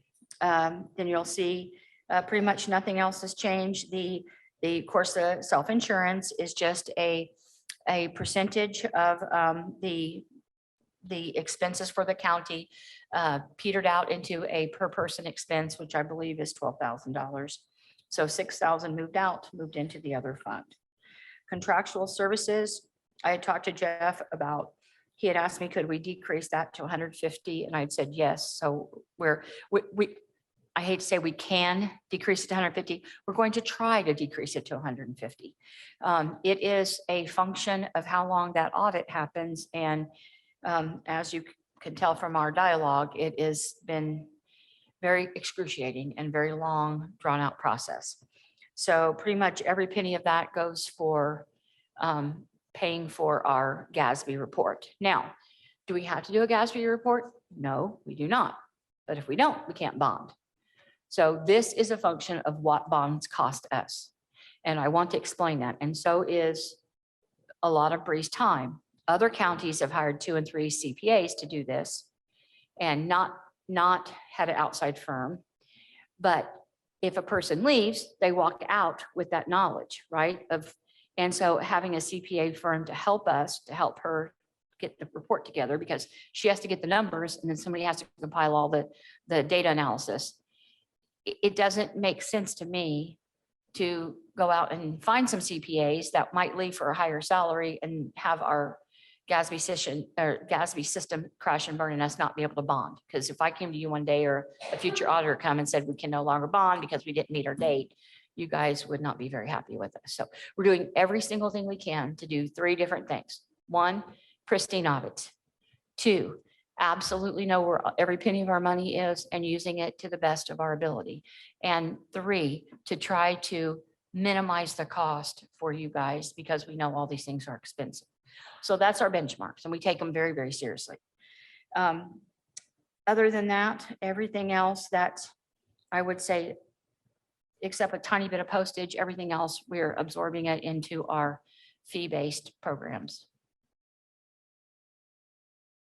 Okay. Thank you. Questions to my right? Councilor Munson. Thank you, Auditor Smith. I have questions about the personnel category. Sure. And I'm going to address the administrative assistant commissioner. And the line right below that, which is account 11002, Yes. administrative assistant. The administrative assistant commissioner, 11001, has a salary of $51,730, which is the same as the 2022 salary for the administrative assistant in the line below. And somehow I think there may have been a cost of living change that wasn't applied there, or maybe there's a new person coming in and I don't understand the salary as it was applied. I think in the notes, Kim has put increase of $22,600 because it did not reflect that. Kim, correct me if I'm wrong. What happened was the new account line was put in for the administrative assistant commissioners. The administrative assistant line was not zeroed out. So that should have been zeroed out. And when I spoke with Chris, the chief deputy, he had put the wrong number in. So we talked and it should be, the commissioner's line should be 54,330. That was just incorrect. That's what I thought. Yes. That's So, yeah. exactly what I thought. Yeah, so I'd already made notes and put that in there. It's on you, and I sent you the everybody the spreadsheets with all those notes. Oh, I'm sorry. I'm just I looking can't at see what it. you're seeing. Yeah. I'm looking at a different spreadsheet, so. Okay. So that's already taken care of? No, we haven't taken care of it, but I had highlighted it in Yeah. red that we needed to do that Okay. tonight. Do I need to offer a motion in that? You can, or I'm ready to also. Yeah. But if you've got it in front of you, please go ahead. Sure. Okay, I move, we change line 11, account 11001. The salary from $51,730 to $54,330. Second. Do you want to simultaneously zero the next line Okay, out? and simultaneously, I would like to zero account 11002 to the amount of $0. Second. Are there any questions or comments on this motion? All right, all that in favor of changing the two lines as described by Counselor Munson, say aye. Aye. Aye. All opposed? Motion passes. Counselor Iverson. Okay. I have questions in the personnel category as well. Line 17 for our economic development coordinator. That's quite a big jump from 2022 to 2023. Economic development is really important, but I just wanted to know why it was such a big jump. That's because there is a seasoned person in there. The other person was on the lower end. This person is moving, is it 14 or 20 year? I can't remember. Okay. 14. Yeah. Yeah. So that's what it is. It's because someone left and another person with more experience has moved into that line. Wonderful. That's a great reason. I have no other questions, but I do have a comment. I agree with you completely that Ms. Gregory is very important. Just the other day, she pointed out that I did not have access to something I didn't know I didn't have access to and needed access to, and she got me all squared away. So she is very valuable, and I'm all in favor of giving her the help that she needs to do her job even better. Thank you. Yeah. We wouldn't ask it if it wasn't greatly needed. Well, you got my vote. I had a question. Can you tell me more? And this is just for curiosity of me. I probably should know it better. The economic development coordinator, what do they? I would love to tell you that because Jeff had the same question Okay. and I answered him and he liked the explanation, but I'll try to say what I said. Okay, so the economic development coordinator is not really what you guys think it is. It doesn't generate economic development. Okay, so economic development has multiple facets. And one is keeping up with the mechanics and the accounting of economic development. And that's what this position does. For instance, every time you give an abatement, that abatement's usually a 10-year abatement. So there's a sliding scale on how much taxes they pay. So every single parcel that person has, it all has to be done by hand based on where they're at you could imagine all the multiple parcels. Let's just talk about Cook having like 300 parcels, lots of parcels. And in addition to that, things are in the TIF unit, in the TIF areas and outside the TIF areas. So there's a lot of mechanics associated with that. And in addition to all those things, you have property abatements, you have equipment abatements, you have all kinds of different abatements. And you have proposed abatements and you have abatement measurements on whether they get those abatements or not based on their performance. So there's lots of elements associated with that. And this person does that. Then they make absolutely sure that what we're taking off the property rolls for them in that taxing unit is exactly right. And in addition to that, if you live in an economic development area and you work in an economic development area, there are also deductions for that. So I don't know if you know that or not, but there are. And so we have to, when people apply for that, we have to assure ourselves that they're actually inside the right unit and that they do work inside the right unit. So we have to do a lot of paperwork associated with that and working with their employers to make sure they get that benefit. That benefit does not come from us. It comes off their state taxes, but we're responsible for that. Additionally, if you're a veteran and you've been wounded or something's happened to you in the service and you have a service disability, you have so much credit associated with that as well. So for instance, I'll pick a number. We'll say it's $15,000 of, if say you don't owe any taxes because you have something you have an inexpensive piece of property and there's leftover credit that can be transferred to the BMV on their license plates. So there's a lot of elements of economic development that because we want those people, right? We want service people working for us, especially if they've retired from Crane or something and made good money. That all helps sweep into our county coffers. So we do everything we can to try to not just see that our deductions are right, but to assist the veterans, to assist the housing group at the city, do everything that we can to make sure people are only paying the set of taxes that they are prescribed to pay by the state. Because many people do not know their deductions. Most people, like on their income tax, they have somebody else do it because it's easier than learning all the new rules. Well, the rules change every year. For instance, we just heard that the average house was over $300,000. Did we not hear that yesterday? I think it was. Okay, so if you're, say you've lived in the same house and you're elderly and you have a disability, right? Or you're just elderly, you could have both because there's two different deductions. If your house went up above that, just based on, sales trending, you lose your deductions. So there's so many elements that you guys really don't see that this small group of property people are doing on the back end. It's not just figuring out the abstract, how much the taxes are, doing all the settlement and getting homestead exemptions on there. There's so much more. And so there's a lot we do. The economic development coordinator actually does some of the more complicated mathematics associated with those set of models. Thank you.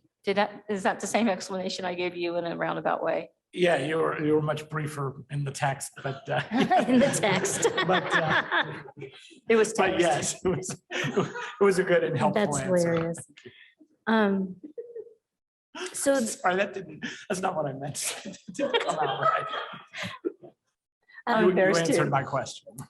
to follow up on that, I think I heard you say that this person also looks at the performance measures for the businesses who have TIF property. Is that correct? Yes. Okay. I want to talk to that person because I have some questions about that. So I'll get with you later. It won't be today because he's at home with COVID. Or the It next probably week. won't be this month. Okay, I all mean, right. But you met me, but it's on my list. No worries. I'm not hunting anybody down. Don't worry. Are there any questions or comments to my left? Yeah, I guess I did want to talk about that position that was formerly split with Platbook. So I'm looking at the 4B and Gateway right now. And is that actually accurate? Because if that's accurate, then there's no way we could move that position back in, but I don't know if that's. $21,521 is what we have in there right now. Because what I'm seeing is a negative projected That's cash right. balance at the end of this year. Yeah. Which is what's showing. That can't be right. It is right. You're gonna have a negative balance at the end of this year? Well, if we don't, okay, all Meaning right, of let's 2022. say what Platbook is. Platbook is a function of how many houses sell and the money that we collect for transferring their titles. Now, we've had a lot of runs and in the last 2 or 3 years, a lot of houses have sold. So we built up cash balance and we've taken expenses out of here. What we can do to see that there won't be a negative cash balance is possibly move some of those other expenses to the next fund, which is auditors and eligible deductions. And our big expense there is the contractual services. And we've been trying to use as much contractual service money out of that account as we can.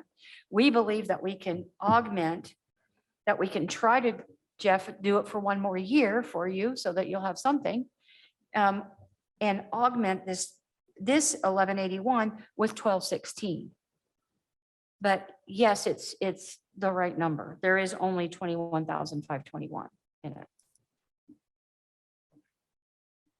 I'm not going to make that motion at this point. I can't justify it with the numbers that I'm seeing. So I'll just support it as is in the general fund for the moment.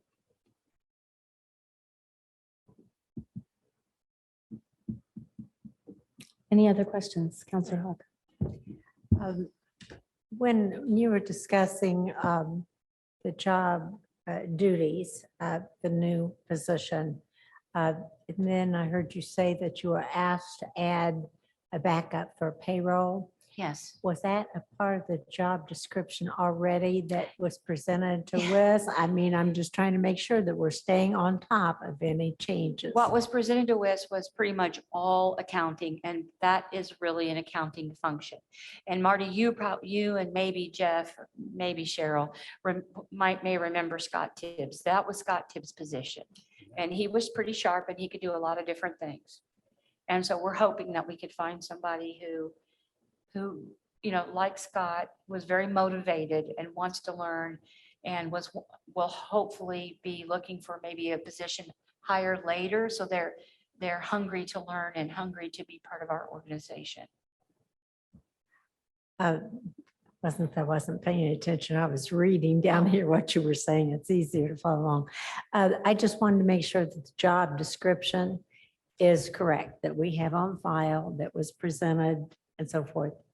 Or did we add this on? Well, basically the job description is to assist her in every different function. And if everything were to crash and burn, Bree is actually responsible for pretty much everything on the financial side. So if both the payroll person, and I think what happened, it was the payroll person was on leave and the HR person was at a conference.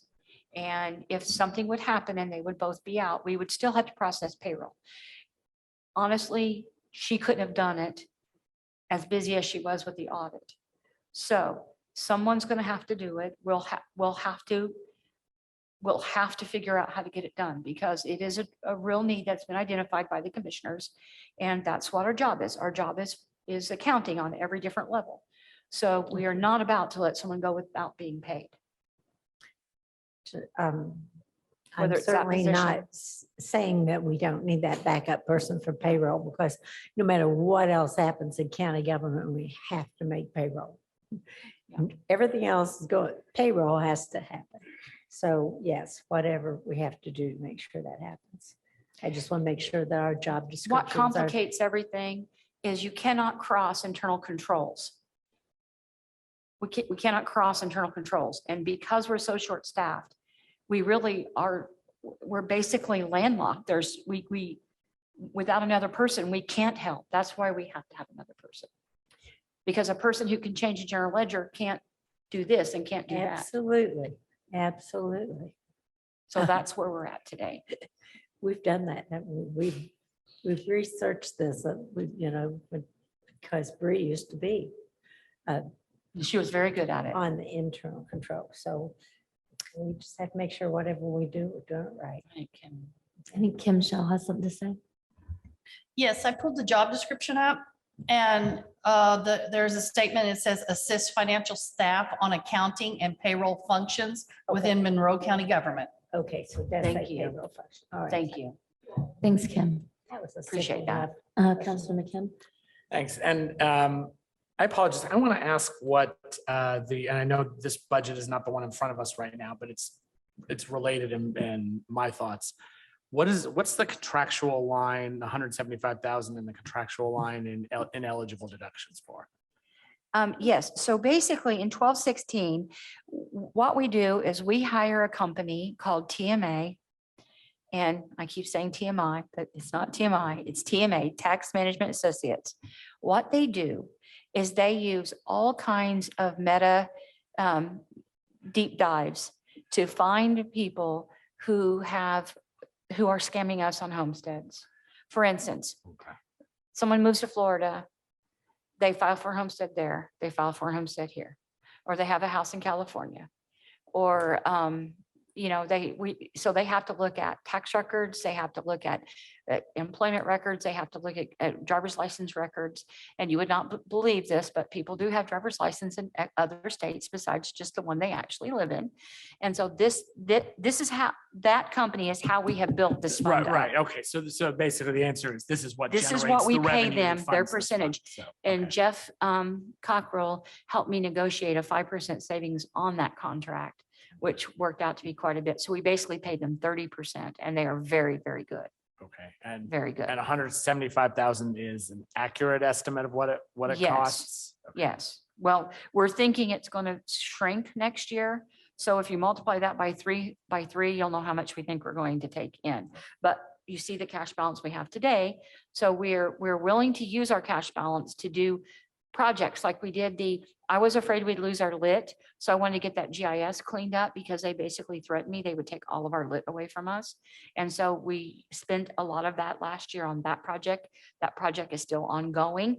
And this money that's in this cash balance, a lot of that is because they haven't billed us yet. So this money is already committed, but you guys can't lose lit. We just couldn't pay our bills if we lost lit. So to me, that was the highest order expense for the entire auditor's office last year. And it continues into this year. Thank you. Questions? Yes, Councilor Iverson. I think I missed it. Who told you that we would lose our lit? I can't hear. Oh, the Department of Revenue. The So DOR, okay. basically what happens is, right now we have GIS lines that go through people's houses and they're off and everything, and they can't tell who's supposed to get what, because it goes on where you live. And so you have to have like a certain percentage accuracy, just like we do for property tax records and assessment records. We can be off 5% either way without being sanctioned. And so we have to fall within that sanctioning level. And they have given us a time frame. But we wrote a plan saying we're working on it and this is how much money we've committed to it. And I just don't want you to think that cash balance, because it's 453,000. A lot of that, 100,000 of that is for that GIS project and it's already committed. The contract's written, they're just working on it. So. Other questions? On this one? Other questions, Jamila? No? Okay. All those in favor of accepting the Auditor's General Fund budget request, say aye. Aye. All opposed, say nay. Oh, yeah, right. Okay. Oh, yes. All right. I'm willing to restate it. I adjusted the personnel as well as the FICA and perf. So Okay, I gotcha. Here we go for, to restate for Fund 1,000,002 General Fund Auditor in the personnel category, $1,104,588 and services, $168,000. That'll give us a total of $1,272,588. All those in favor of accepting the Auditor's General Fund budget request as stated so eloquently by my co-counselor, say aye. Aye. All opposed, say nay. Motion passes. Thank you. Council, I move to open for discussion and review Fund 1181-0000 plat book, category requests of $79,469 in the personnel category, $500 in the supplies category, $2,000 in the services category, for a total of $81,969. Second. All right. Thank you for listening to this 1181 fund budget, which is plat books. As I said, it has a very low fund balance. You will see that there's $500 in office supplies, only because we have to maintain our plat books. And sometimes we have to purchase pieces for those books. There's many, many books. And so hopefully that $500 will maybe not completely be spent and some of it can be retained. Travel and training would be for associated with those plat books. as you know, as a surveyor makes a plat and it's and a builder or a developer makes that plat, that has to be inserted into our books. So there is some work associated with those plat changes. I know Cheryl sort of works on this kind of stuff day in, day out. But basically our plat books never get finished. They're only a snapshot of today, the way the county looks. Tomorrow it's going to look different. There's going to be a split or a combination. So tomorrow it's going to look different. So it's very dynamic. There's not much changing in this account. And with what you've done with the account before, with leaving that person in it, these changes do not have to be made.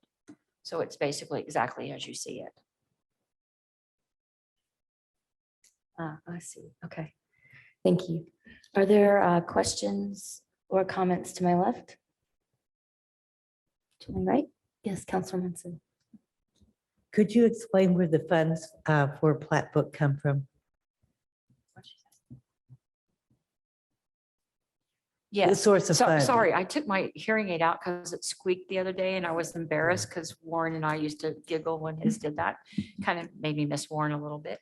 But anyway, so what happens when you transfer a piece of property? There's 2 or 3 different fees associated with it. And we split the fees with the state somewhat. And basically we capture the fees, and it used to be per deed. So it was less money than we take in now. However, the state has changed how they do it, and it's per parcel. So in other words, we have to adjust each parcel, whether you have a deed with 20 parcels on it or 1 parcel. So people used to cram, if they had a lot of property, as many parcels on one deed. So we would have charge $10 for 5 days worth of work. And so there is a fee per parcel now. And the assessor can combine properties, so it's one tax bill, but it remains different parcels. So the expense of mailing that tax bill out has shrunk, which is a good thing, right? But when it's transferred, especially if it goes from a person who owns a property to developer to a builder, sometimes it's transferred 4 and 5 times in a year. If they do that, we've spent a month working on one plat, and the county has paid a lot of money. So the legislature realized that, and they have upped the cost of this plat, this expense to transfer, in addition to changing the structure. So 2 years ago that happened. This is the second full year we've done it. And it looks like, well, why are we going down in money?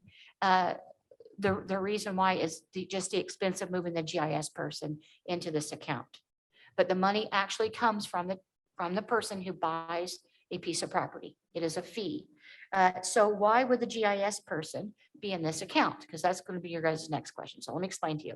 That person actually is in charge of the layer that the auditor is statutorily responsible for, which is the layer that has to be fixed, and it has to be exportable, just like our LAO has to for property taxes.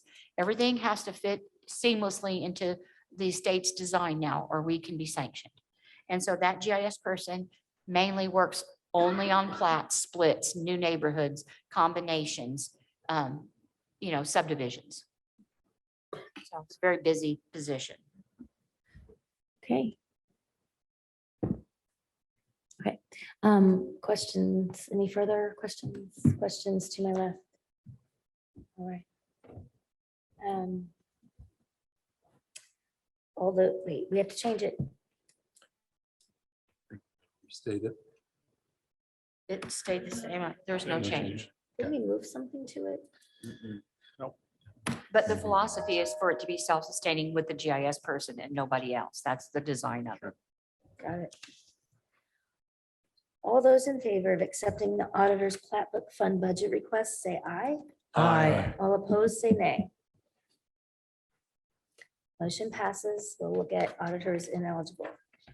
Council, I moved to open for discussion and review Fund 1216-0000 auditors ineligible deductions, category requests of, in the personnel category, $50,165, In the supplies category, $20,000.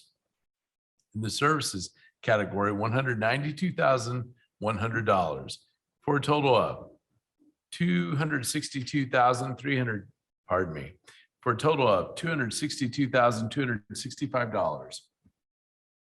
Second.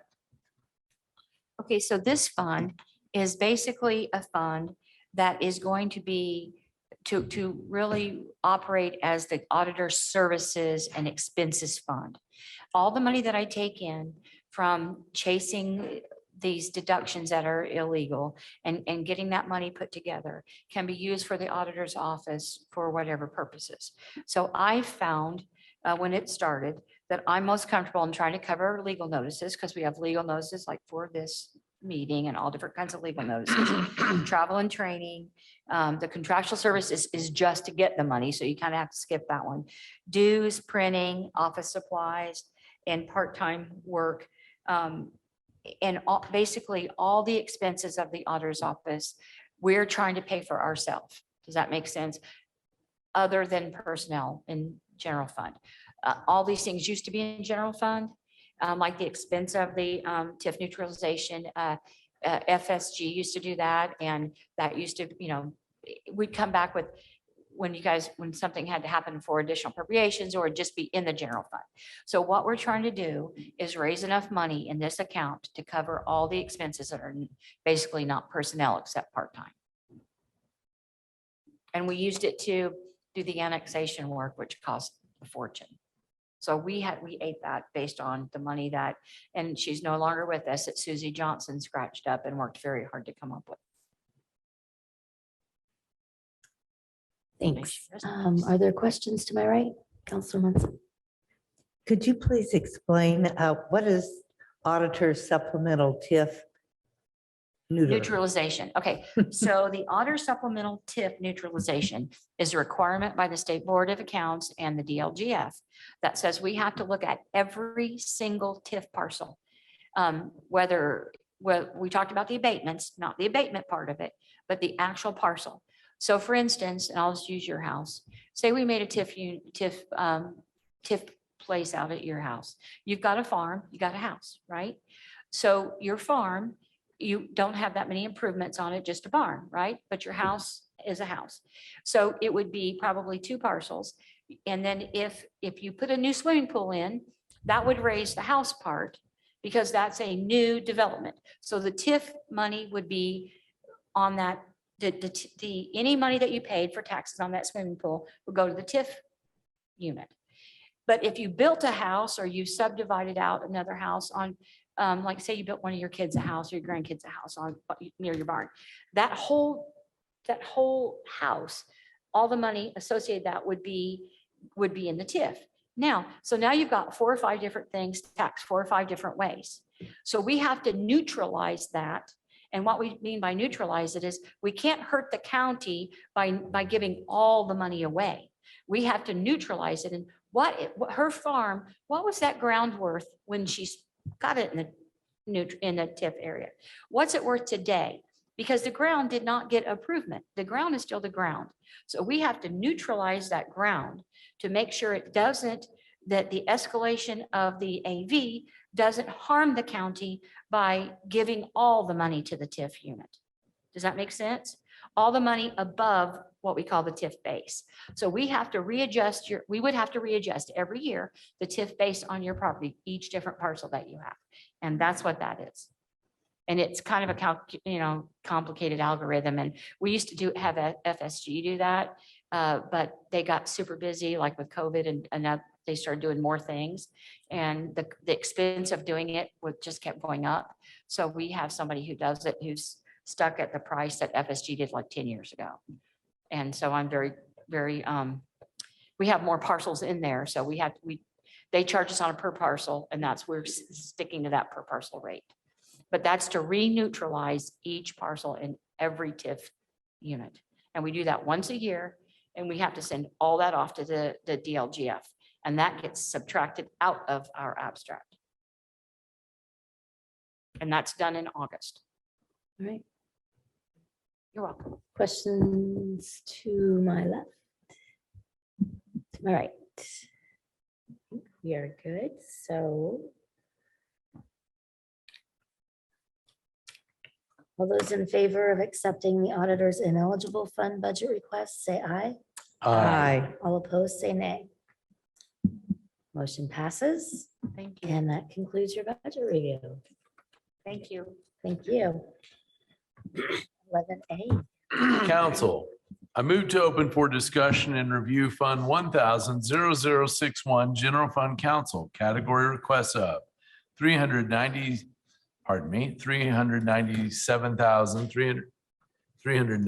sorry.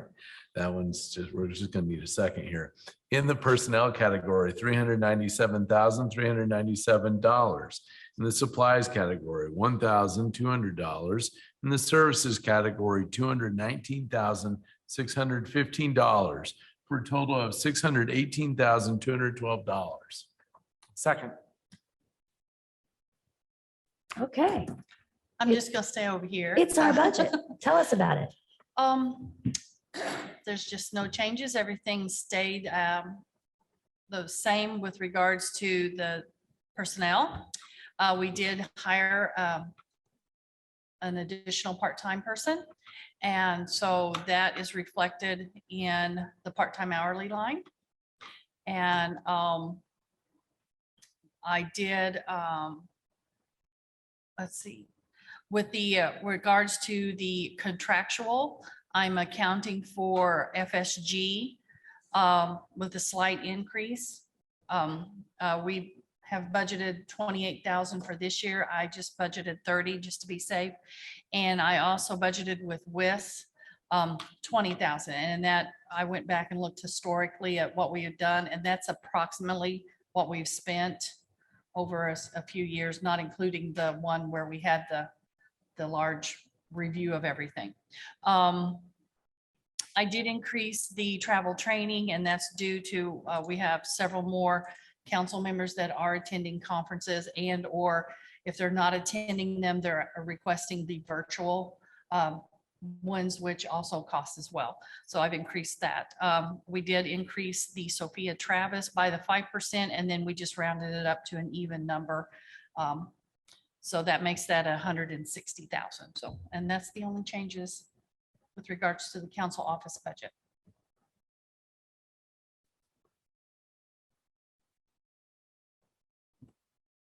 Are there any questions to my left?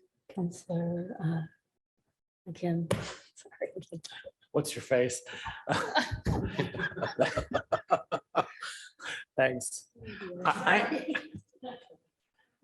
I'm going to actually make a motion to, there's going to be to increase line 33032 BEDC to $35,250. If I get a second, I'll explain why. Second. Thanks. So this is, so you remember that last year we included the $30,000 BEDC support in the council budget under contractual, which led to some confusion because everybody kind of forgot that that's what it was for. Kim had to actually go back to watch the videos, I think, of the meetings to realize what it is we do. So I definitely think it should be, just for transparency's sake, should be under a line labeled BEDC. Now, in formulation of the budget proposals, the thought was to put it in the economic development income tax fund, which I still support in principle, but after hearing both from Molly and from Jeff Cockrell about their discussions with Financial Solutions Group about possible bond anticipation note for the jail, although they didn't really go after the BEDC expenditure so much as potential paving, it definitely, and further conversations with Jeff made me realize that we wanted this to be as clean as possible for the revenue bond so that we don't have anything that gets in the way. And so, with the idea that we'd be selling the revenue bond before the tax, we'd actually start getting the collections for the tax. So even though at the end of the year, there might be enough money for all of the above, we're probably going to want to be able to pay back the bond before the end of that year. And so in order just to keep everything clean and to make sure that we don't have any issues, I would like to just move that money to back to the general fund. If at the end of the year, we wind up having extra money, we do an appropriation, even regionally expenses. But I think, given that we're about to do this large revenue bond, I think it's best if we just keep that EDIT budget empty. Oh, just the BEDC line. We already pay our dues out of that. I was just adding the $30,000 to the same line. Yeah. 35,250. That's the $30,000 in support, and then 5,250 is our usual membership. Yes. Right, to 35,250.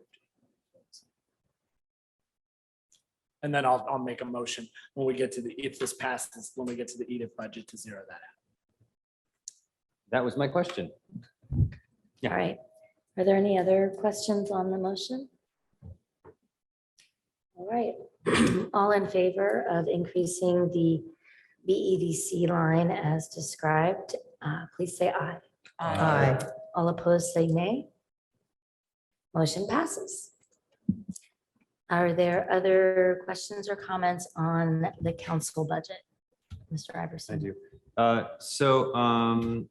For the contractual line and the threes there, maybe it's just because I'm on PAC, but it seems like the WIS requests just keep going up and we getting more and more and more. Is 20,000 going to cover it, or do you think you're going to come back for an appropriation? I actually think we'll probably come back for an additional appropriation with regards to what we are talking about having done. Sure. Currently, because I don't normally get requests or the payments until like after the process is done. So this may leak over into the next year. So I would ask to increase it a little. That would. I'd like to hold off on that though, in terms of budgeting, I think. Yeah. I simply was curious. So I don't want to make a motion either. Okay. I was just curious. And again, just because, from where I'm sitting, it just seems like I turn around and there's a new WIS request. Correct. And I can always come back for an additional if and when I need it. Okay. Counselor Hawk. Yes. As you might know, many years ago, I worked really hard to get WIS here so that we would have something we could go by. But I do think that we have to be cautious about every time we have a little question, we're calling them. Every time you pick up that phone, you're spending the people's money. So let's make sure that we've done as much of the research ourselves before we start involving WIS. I couldn't agree with you more. Yep. I don't mean to be stingy, but. And Molly and I do that. I mean, we try to gather as much information as we can before we reach out to them. So. Right. And it seems to me that the permission to reach out to WIS needs to be given, not just assumed. I think you typically communicate with me about it. Yeah.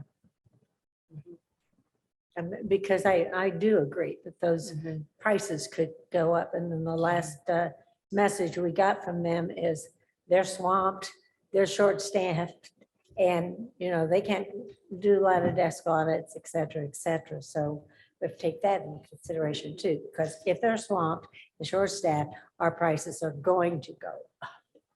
That makes sense. Yeah. Counselor Iverson. I wanted to ask about the part-time line. As we're sitting here nearing the end of our budget sessions, we know we've got one more night. Has that additional part-time employee helped reduce the workload in preparation for these budget hearings? Yeah, she's been a tremendous help. I mean, I've been able to train her on some things, and she has just picked it up and ran with it. I mean, she's very helpful. I've showed her a couple of things with regards to the website, and she has been on that, keeping it updated. She's really good with that part. She's helping pick up the slack with regards to emails where I'm not being able to respond to people timely because of the budget stuff. So she's been picking that up. She's helping me very, very well, and I appreciate that. Yeah, she is very pleasant. I really like her. So. All right. Any other questions or comments on this right now? All right, then. We need to restate the services. All right.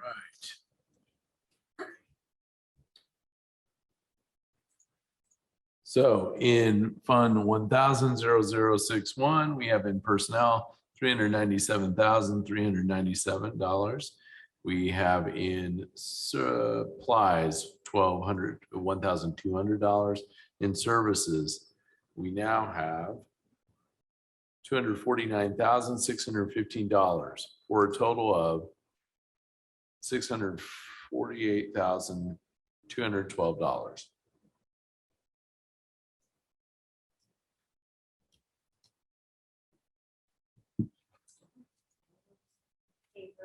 Oh, turn your mic on. Was that right? I mean, okay. Yeah. All those in favor of accepting the council's general fund budget request, say aye. Aye. All opposed, say nay. Motion passes. Move to the next one. Okay. Council, I moved open for discussion and review Fund 11120061 Economic Development Lit Council. Category requests of, in the services category, $30,000 for a total of $30,000. Second.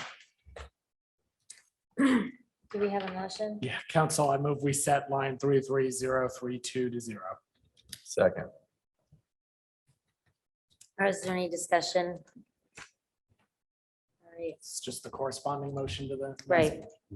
All in favor of setting this line to 0 as stated, say aye. Aye. All opposed, say nay. Motion passes. Of course. Your mic's not on. So generally speaking, we don't have that kind of thing in the council's budget. Have we determined that we can just have a line that we are going to spend out of without? But generally, a department comes to us and asks for an appropriation and we vote on that. This, having an economic development within the council budget, I'm just trying to make sure that we're. Yeah, I mean, I'm not, we really, since it's a new fund, we really Right, I haven't don't worked know. out. I see what you're asking. You're asking, will every department have a separate location within the economic development lit budget? Yeah, I don't know how But that. we would still have to vote on it we'd still because have to appropriate. we have to appropriate it. But can we just put it in there and appropriate it just whatever? It's an interesting question. I was going to wait until after and go ask Jeff exactly that same question because But now that it's 0, the point is at least temporarily moved. You're So, right. But yes, Yeah. it's a fair It's a question. new This is point. a new experience for us having this fund available. Indeed. So we now have a budget Mr. of Iverson, may I have a 0. question? Oh, sorry, go ahead. No, it's okay. That's okay. I'm hiding over here. I just wanted to clarify with Mr. McKim's point earlier that we want to keep this fund clean in anticipation of a potential bond in the future. That's my understanding. And I know Ms. Turner King has been working with Mr. Cockrell and Financial Solutions Group. So I don't know if you want to gloss on that. That's correct. FSG is recommending that the easiest way that we should just keep it clean for the band capacity. And what I also add in regards to the edit is statute requires us to have a capital improvement plan, and we're currently working on that capital improvement plan. So using the edit for the jail band will be included in that capital improvement plan.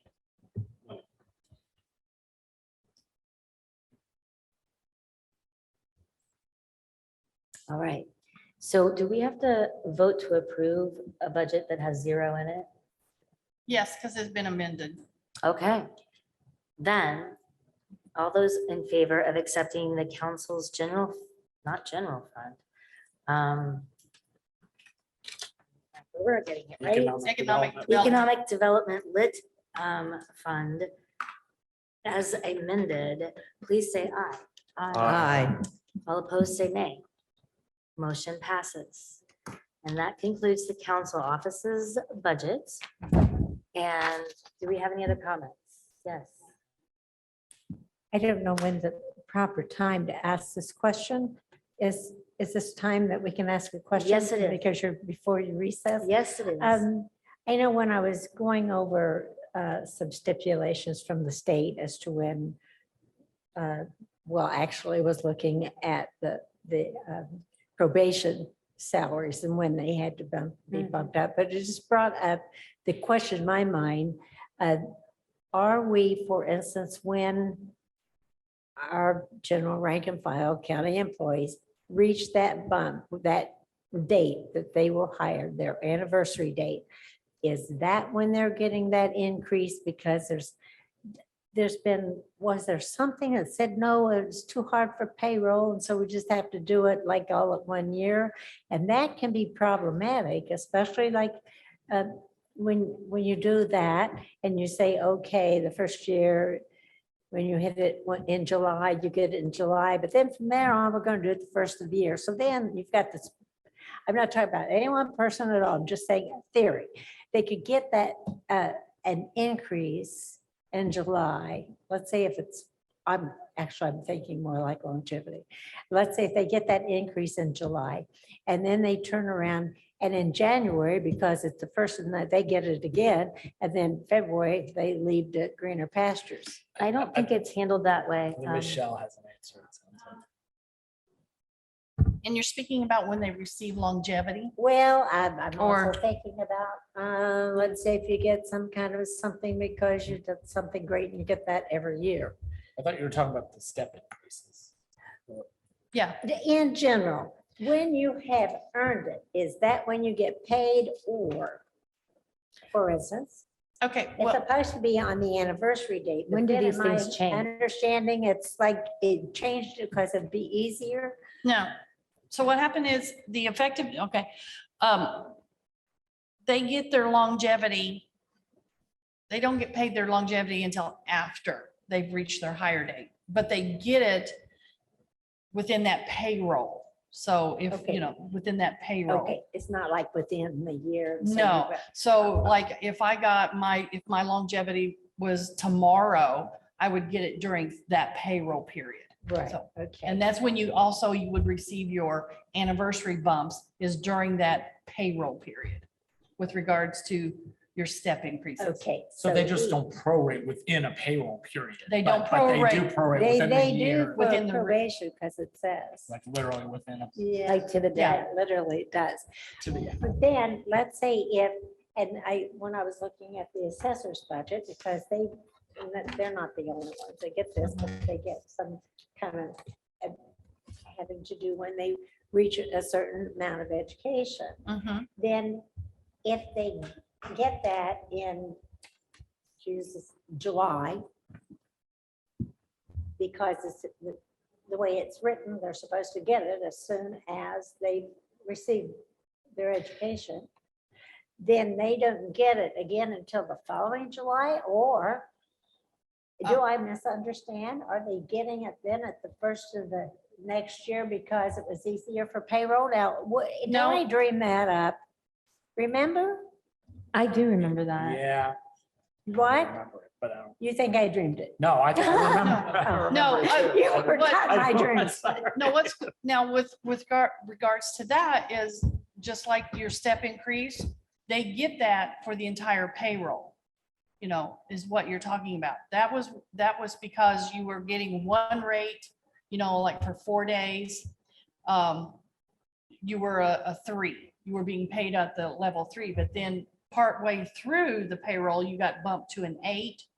So, and I can't find it, but I know that it was agreed upon that if you got the 8 at any point, you would be paid at the 8-year level for that entire pay period. Like if it was a 2-week pay period. Right. Not a week and not a year's. Not a year's worth, just that pay period. So then, Okay, but then you would move forward with your 8-year, kind of thing. So, okay, let me kind of explain a little bit. So the longevity is the payment after the year that you worked, that you accomplished. It's like a reward at the end of that year. Right. The increase for assessors, we were originally paying it when they got in a lump sum, when they got their certificate, and then the next year on the anniversary of that. It is supposed to be a higher salary based on that certification. So there's different levels based on that certification. And so it's integrated in the pay. Kim, am I explaining it correctly?